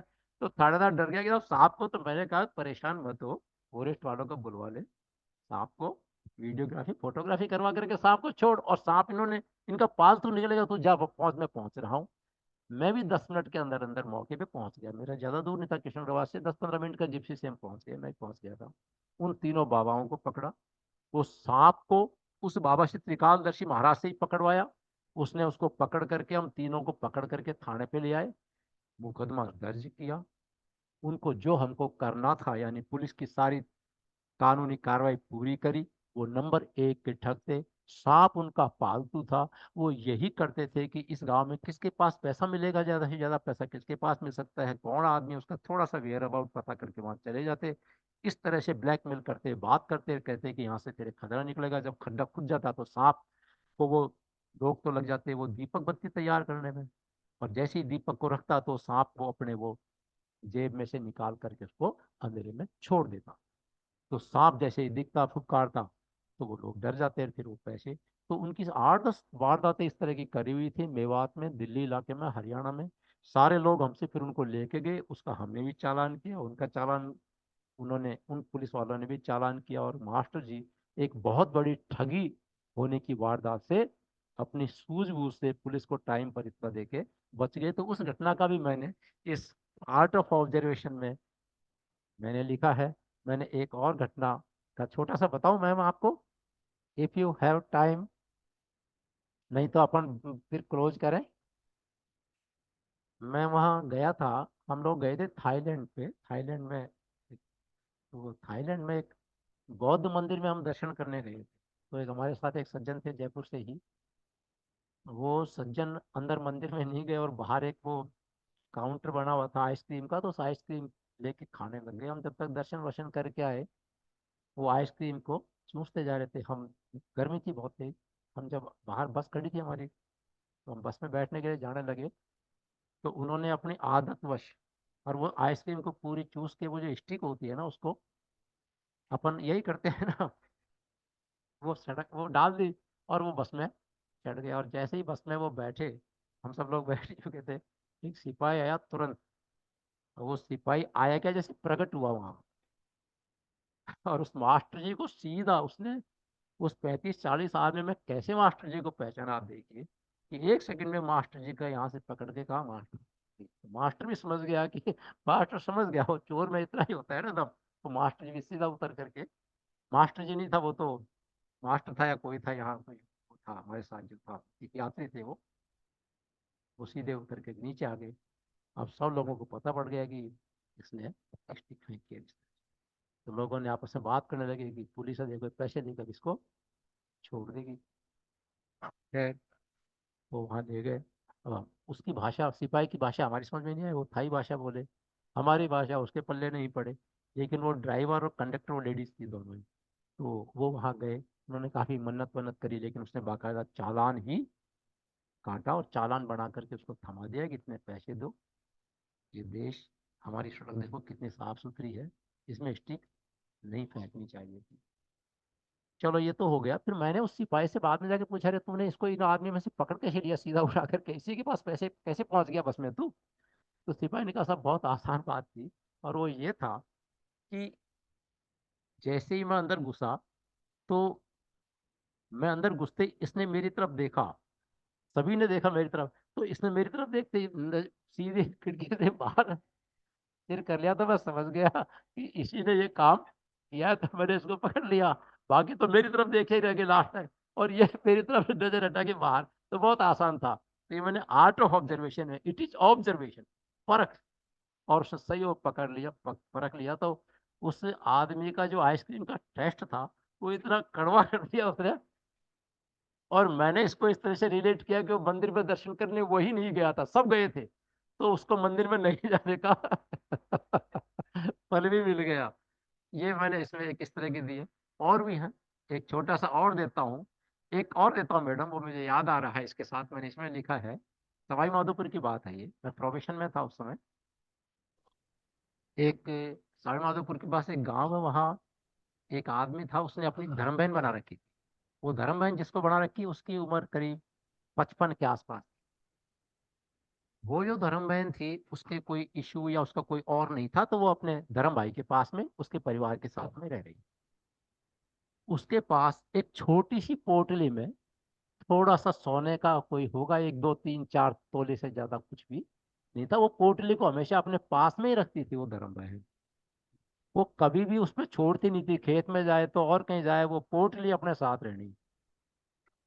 धर्म भाई की नियत में ये खोट आ गया कि ये तो पता नहीं कब मरेगी, पोटली छोड़ती नहीं है। एक दिन उसने उसको गला दबा करके मार, और मार के अपनी बैलगाड़ी में लिटा के ऊपर से वो कड़ब और ये घास फूस डाल डूल करके रात को 2 3 बजे, और वो ट्रेन की पटरी जो दिल्ली से बम्बई जाती है उस रेलवे लाइन के पास गाड़ी खड़ी करके आया कि भाई अब कितने बजे ट्रेन निकलने वाली है। उस पर ला करके लाश को इस तरह से चित्त लिटाया कि जब पहिया ऊपर से निकले तो 2 टुकड़े हो जाए। डेड बॉडी को लाके लिटा दिया, और गाड़ी आई और गाड़ी से दोनों कटनी थी। कट गई। सुबह पुलिस को इतला हुई, पुलिस पहुंची। पुलिस पहुंची तो सबने देखा ये तो एक्सीडेंट है, 2 टुकड़े हैं लाश उसकी पटरी के दोनों तरफ। उस आदमी का खेत पटरी के पल्ली तरफ भी था, तो पटरी के पल्ली तरफ खेतों में जा रही होगी, टकरा के मर गई। पुलिस उसकी लाश को पोस्टमार्टम के लिए ले जाके पहुंची यहाँ सवाई माधोपुर। तो सवाई माधोपुर जब पोस्टमार्टम करवाया तो डॉक्टरों ने कहा कि इसकी मौत कटने से नहीं हुई है, इसकी मौत हुई है गला घोटने से। देखो आप, तब मेरे को समझ में आया कि डॉक्टरों की रिपोर्ट कितनी महत्वपूर्ण होती है। पोस्टमार्टम इंपॉर्टेंट होते हैं, लोग कहते हैं कि बस यूं ही फालतू ही होते हैं, लेकिन और जब ये बताया गया तब तक उसके धर्माई वगैरह आ गए थे, क्योंकि बहन मर गई उसकी। तो आ ही गया था, रो रहा था।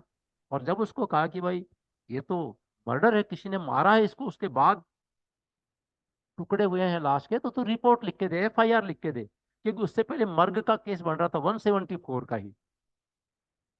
तो उसने कहा कि साहब किस बात की FIR, मेरी बहन को कौन मार सकता है, किसी से दुश्मनी नहीं, कोई बात ही नहीं, खेत पे जाती जाती टकरा के मर गई होगी। तो ये बात मुझे कुछ स्ट्राइक हुई कि यार इसकी बहन, डॉक्टर कह रहे कत्ल हुआ है, भाई कह रहा है कि इसको कौन मार सकता है। तो मैंने कहा भाई तू रिपोर्ट तो लिख के दे, FIR दर्ज करते हैं। खैर रिपोर्ट भी लिख के दी, सारे काम हुए। लेकिन मुझे थोड़ा हताशा रहा ये, जब मुकदमे की तफ्तीश कर रहे थे तो वो आदमी रोज 8 10 आदमियों को साथ लेके थाने पे आता कि मेरी बहन के मर्डर का क्या हुआ, क्यों नहीं पकड़ा गया वो आदमी। कौन बोल रहा है ये? मुलजिम, कातिल बोल रहा है कि क्यों नहीं पकड़ रहे हो तुम। उसको हम सांत्वना देते, चाय भी पिलाते। ठीक है कि भाई बहन मरी है इसकी तो भाई को दुख हो गई, धर्म बहन थी, इतने साल से रह रही थी तो भाई है। हम कहते भाई कर रहे हैं कोशिश, वो भी हो सकता है, वो हो सकता है, वो हो सकता है, उनको लाते, तफ्तीश करते, खूब हर संभव तफ्तीश करते। निकलना तो, क्योंकि वो आदमी तो वो था, तो कहाँ से निकलता मर्डर। अब वो SP साहब के पास जाने लग गया कि मैं एजिटेशन करूंगा, रास्ता रोकूंगा, पुलिस कुछ नहीं कर रही है। सब उसको सांत्वना देते कर रहे थे।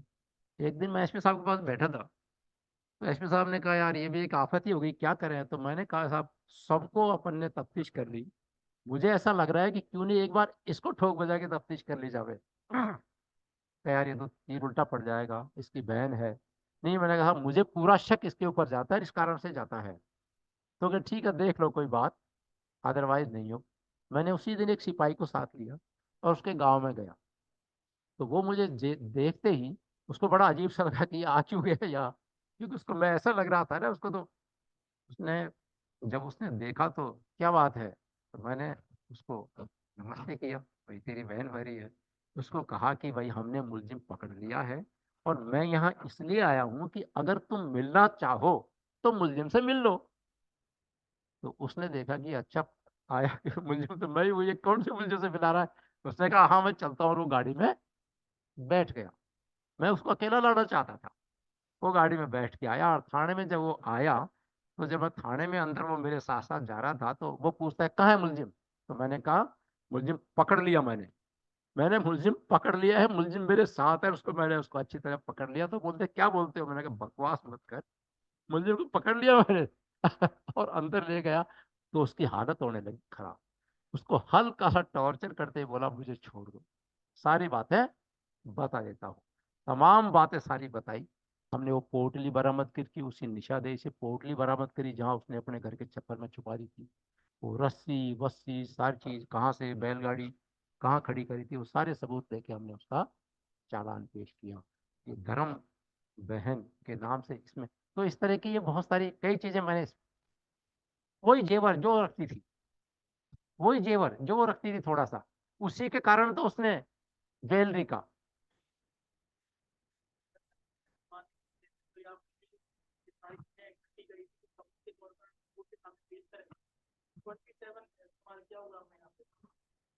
जो जो इंडियन एविडेंस एक्ट के तहत सेक्शन 27 के अंतर्गत ही ये इसको बोलते हैं फर्द बरामदगी।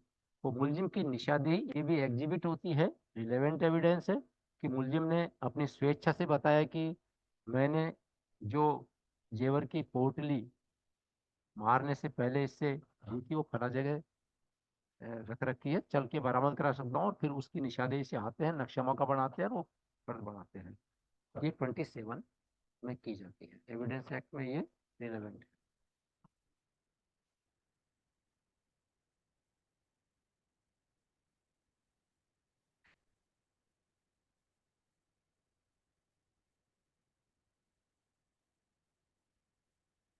डिसिप्लिन, डिसिप्लिन होना, आप आराम से बैठिए, इससे ज्यादा क्या डिसिप्लिन हो सकता है लाइफ में। डिसिप्लिन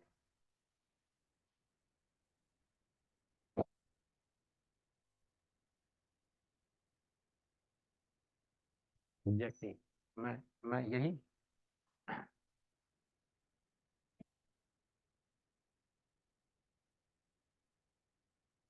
जी जी जी जी।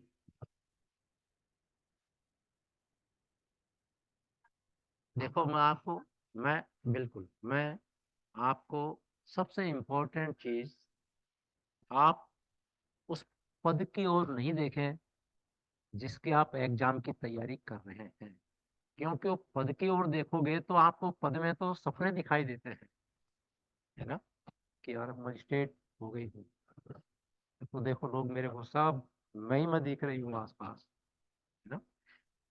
वो उस ओर आप तब देखना जब आप चयनित हो जाओ, अदरवाइज वो सपने होंगे। और सपने देख करके आदमी कभी कभी दिमाग आपका भटकेगा। आप सपने देखने चाहिए, लेकिन आपको करना ये चाहिए कि आप एक प्लानिंग बना करके जी तोड़ मेहनत करो, कोई चीज को बाकी मत रखो, सिलेबस को देखो। जो आदमी सिलेबस को, अगर सिलेबस पे आपका कंट्रोल है, मेरा एक्सपीरियंस बता रहा हूँ, अगर आपका सिलेबस पे कि हमारा जो आरजेएस, अगर आप आरजेएस की परीक्षा की तैयारी कर रहे हैं तो आरजेएस में क्या क्या हमारा सिलेबस है वो आपके पास में तैयार रहना चाहिए कि ये चीजें हैं। और उसको आप फिर डिवाइड करिए कि मैं इतने घंटे इसमें दूंगी, इतने घंटे इसमें दूंगी, इतने घंटे इसमें दूंगी।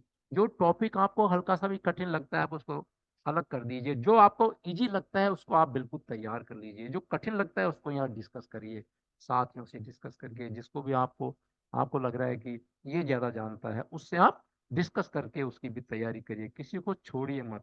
और जब आप बोर होने लगो तो उसको बिल्कुल बंद कर दीजिए, और बंद करके उस सब्जेक्ट को ले लीजिए जो आपको बिल्कुल इजी।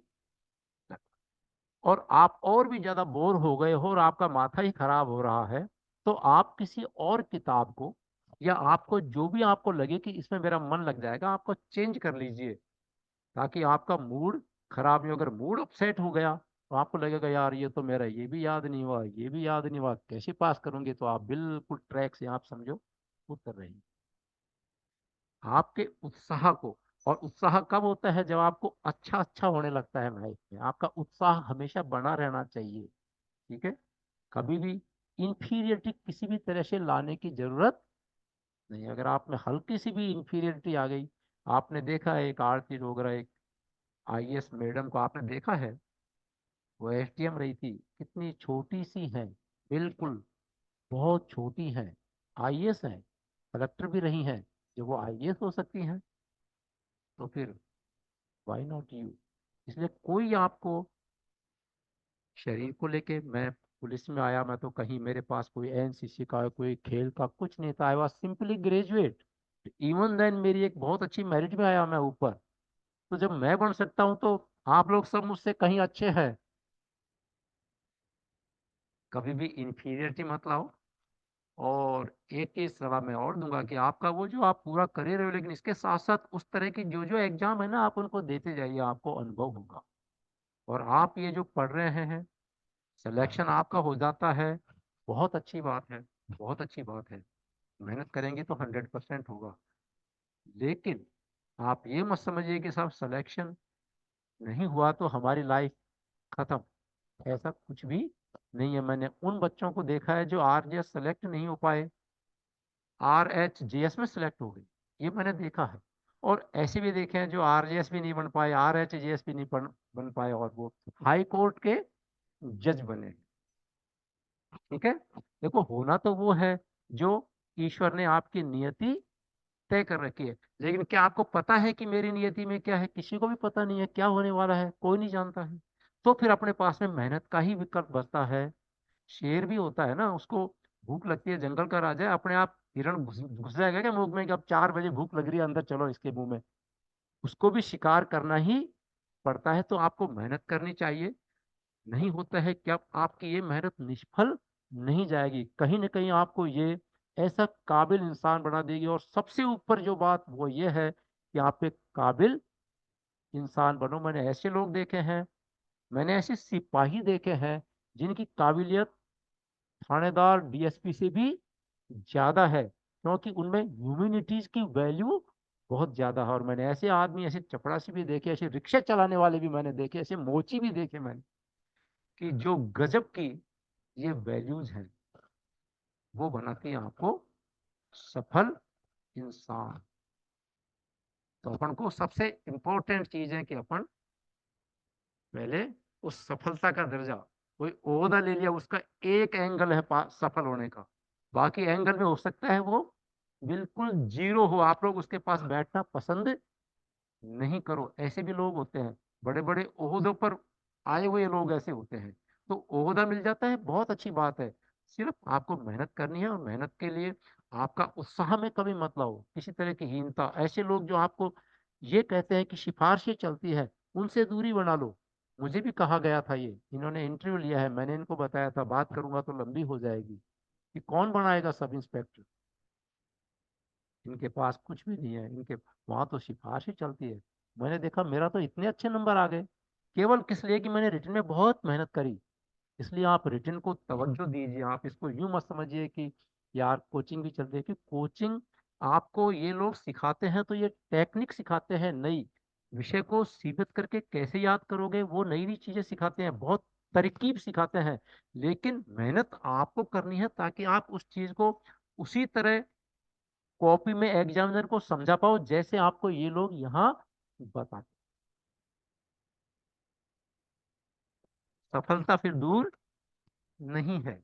जहां आपका, मैंने ऐसे लोग देखे हैं कि जो पीएमटी हुआ करती थी, एक प्री मेडिकल टेस्ट, पहले उसमें फेल हुए, फेल हुए, फेल हुए, और आईपीएस बन गए। आईपीएस कितनी बड़ी नौकरी होती है। वो रोए जब पीएमटी में पास नहीं हो पाए, घर वाले रोए, लेकिन उनके लिए भगवान ने बहुत बड़ा दरवाजा खोल रखा था। ठीक है, इसलिए अपने आप पर भरोसा रखें कि हमारी नियति में तय है, और जो ईश्वर जो चाहता है वो कभी किसी का बुरा नहीं चाहता है, वो हमेशा अच्छे से अच्छा चाहता है। वो आपको मिल जाएगा, लेकिन आपको मेहनत नियति में तय होने का ये मतलब कतई नहीं है कि अपने आप पहुंच जाएंगे। आप अपने आप कुछ भी नहीं बन पाओ, आपको इसकी तैयारी करनी है, उसके अकॉर्डिंग आपको मेहनत करनी ही पड़ेगी जहां आप जाना। तो अपनी तैयारी में, अपने उत्साह में कमी मत होने दो। बोर होने लगो, दूसरी चीजें ले लो, अखबार पढ़ो, सोशल मीडिया से जितनी हो सके दूरी बना लो, उसको उतना ही सीमित रखो जो आवश्यक है आपके लिए, अदरवाइज उसमें मत घुसो। आप एक दूरी बनाओ, आप किताबों पे आ जाओ, आप थिएटर देखिए। मैं अभी थिएटर में टिकट लेके देखने जाता हूँ, यू विल सरप्राइज मैम। अभी मैं थिएटर में जाता हूँ और मुझे बहुत अच्छा लगता है जब मैं 1 घंटे यहाँ बैठ के आता हूँ जवाहर कला केंद्र में। ऐसी ऐसी चीजें सामने आती हैं कि जिंदगी ये है। बड़ा आदमी बड़े पद से, बड़ा पद है, आपको अपन को दिखाई देता है कि बड़ा पद है तो ये सब कुछ ऐश इसके पास है, ऐसा नहीं। हो सकता है आपसे कई मामलों में वो छोटा हो, समझ रहे हो? तो आप अपने आप की वैल्यूज बढ़ाइए, ह्यूमन वैल्यू। सीरियसली पढ़िए, नहीं समझ में आता है 50 बार पूछिए। बिल्कुल, जो रटना है रटिए, जो तैयार करना है तैयार करिए, जो समझना है समझिए, फिर एग्जाम दीजिए। नियति अपने आप आपके लिए तो तय कर रखा है, मजिस्ट्रेट का पद सीधा। बिल्कुल चिंता नहीं करें, ठीक है? उसके लिए कोई अलग से उतर के नहीं आते, आप लोगों में से ही बनना है। हो सकता है आप सबके सभी बन जाओ, एक दिन मैं देखूं आप उसी तरह बैठे हुए हो। और मेरी शुभकामनाएं हैं, जितना सीरियसली आप मुझे सुन भी रहे हैं, तो मैं आपकी बहुत बहुत, कि आपको ईश्वर आपकी विश पूरी करे, फुलफिल करे। और इतने ही उत्साह, इतने अनुशासन की आपने बात पूछी है। अनुशासन तब आदमी को, अनुशासन किसी के कहने से नहीं आता, ये हमारा सेल्फ होता है। और सेल्फ तब होता है जब हमको उस तरह का एटमोसफियर मिलता रहे। आप शायद यहाँ से 4 बजे या 4:30 बजे चल जाते हैं, अभी तक आप केवल मुझे इसलिए सुन रहे हैं कि आपको अच्छा लग रहा है, आपको कुछ ऐसा लग रहा है कि यार हाँ ये ठीक है, बहुत अच्छा सा लग रहा है। अच्छा सा आपको, आप वो काम करिए, उस तरीके से आप जाइए जो आपको अच्छा लगे, तो ऑटोमेटिक आपका अनुशासन बना रहेगा। और फिर भी आपका मूड आपके अपसेट करता है, तो जैसे मैंने कहा, आप नॉस्ट्रिल को बंद कर लीजिए, मुंह और नॉस्ट्रिल सारे बंद मत कर लीजिएगा, ठीक है? उस नॉस्ट्रिल को बंद करेंगे तो आपका मूड भी फ्रेश होने की काफी चांस रहेंगे।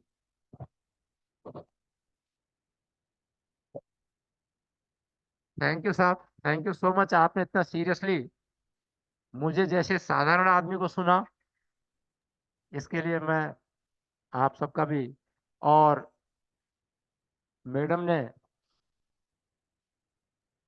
राहुल दीवान जी ने इस प्रज्ञा इंस्टीट्यूट में मुझे इस लायक समझा कि मैं यहाँ आऊँ और आप सबसे बात करूँ। मैं इसके लिए अपना सौभाग्य समझता हूँ। मुझे भी बहुत अच्छा लगा आपसे मिलकर के। बहुत बहुत धन्यवाद। Thank you very much.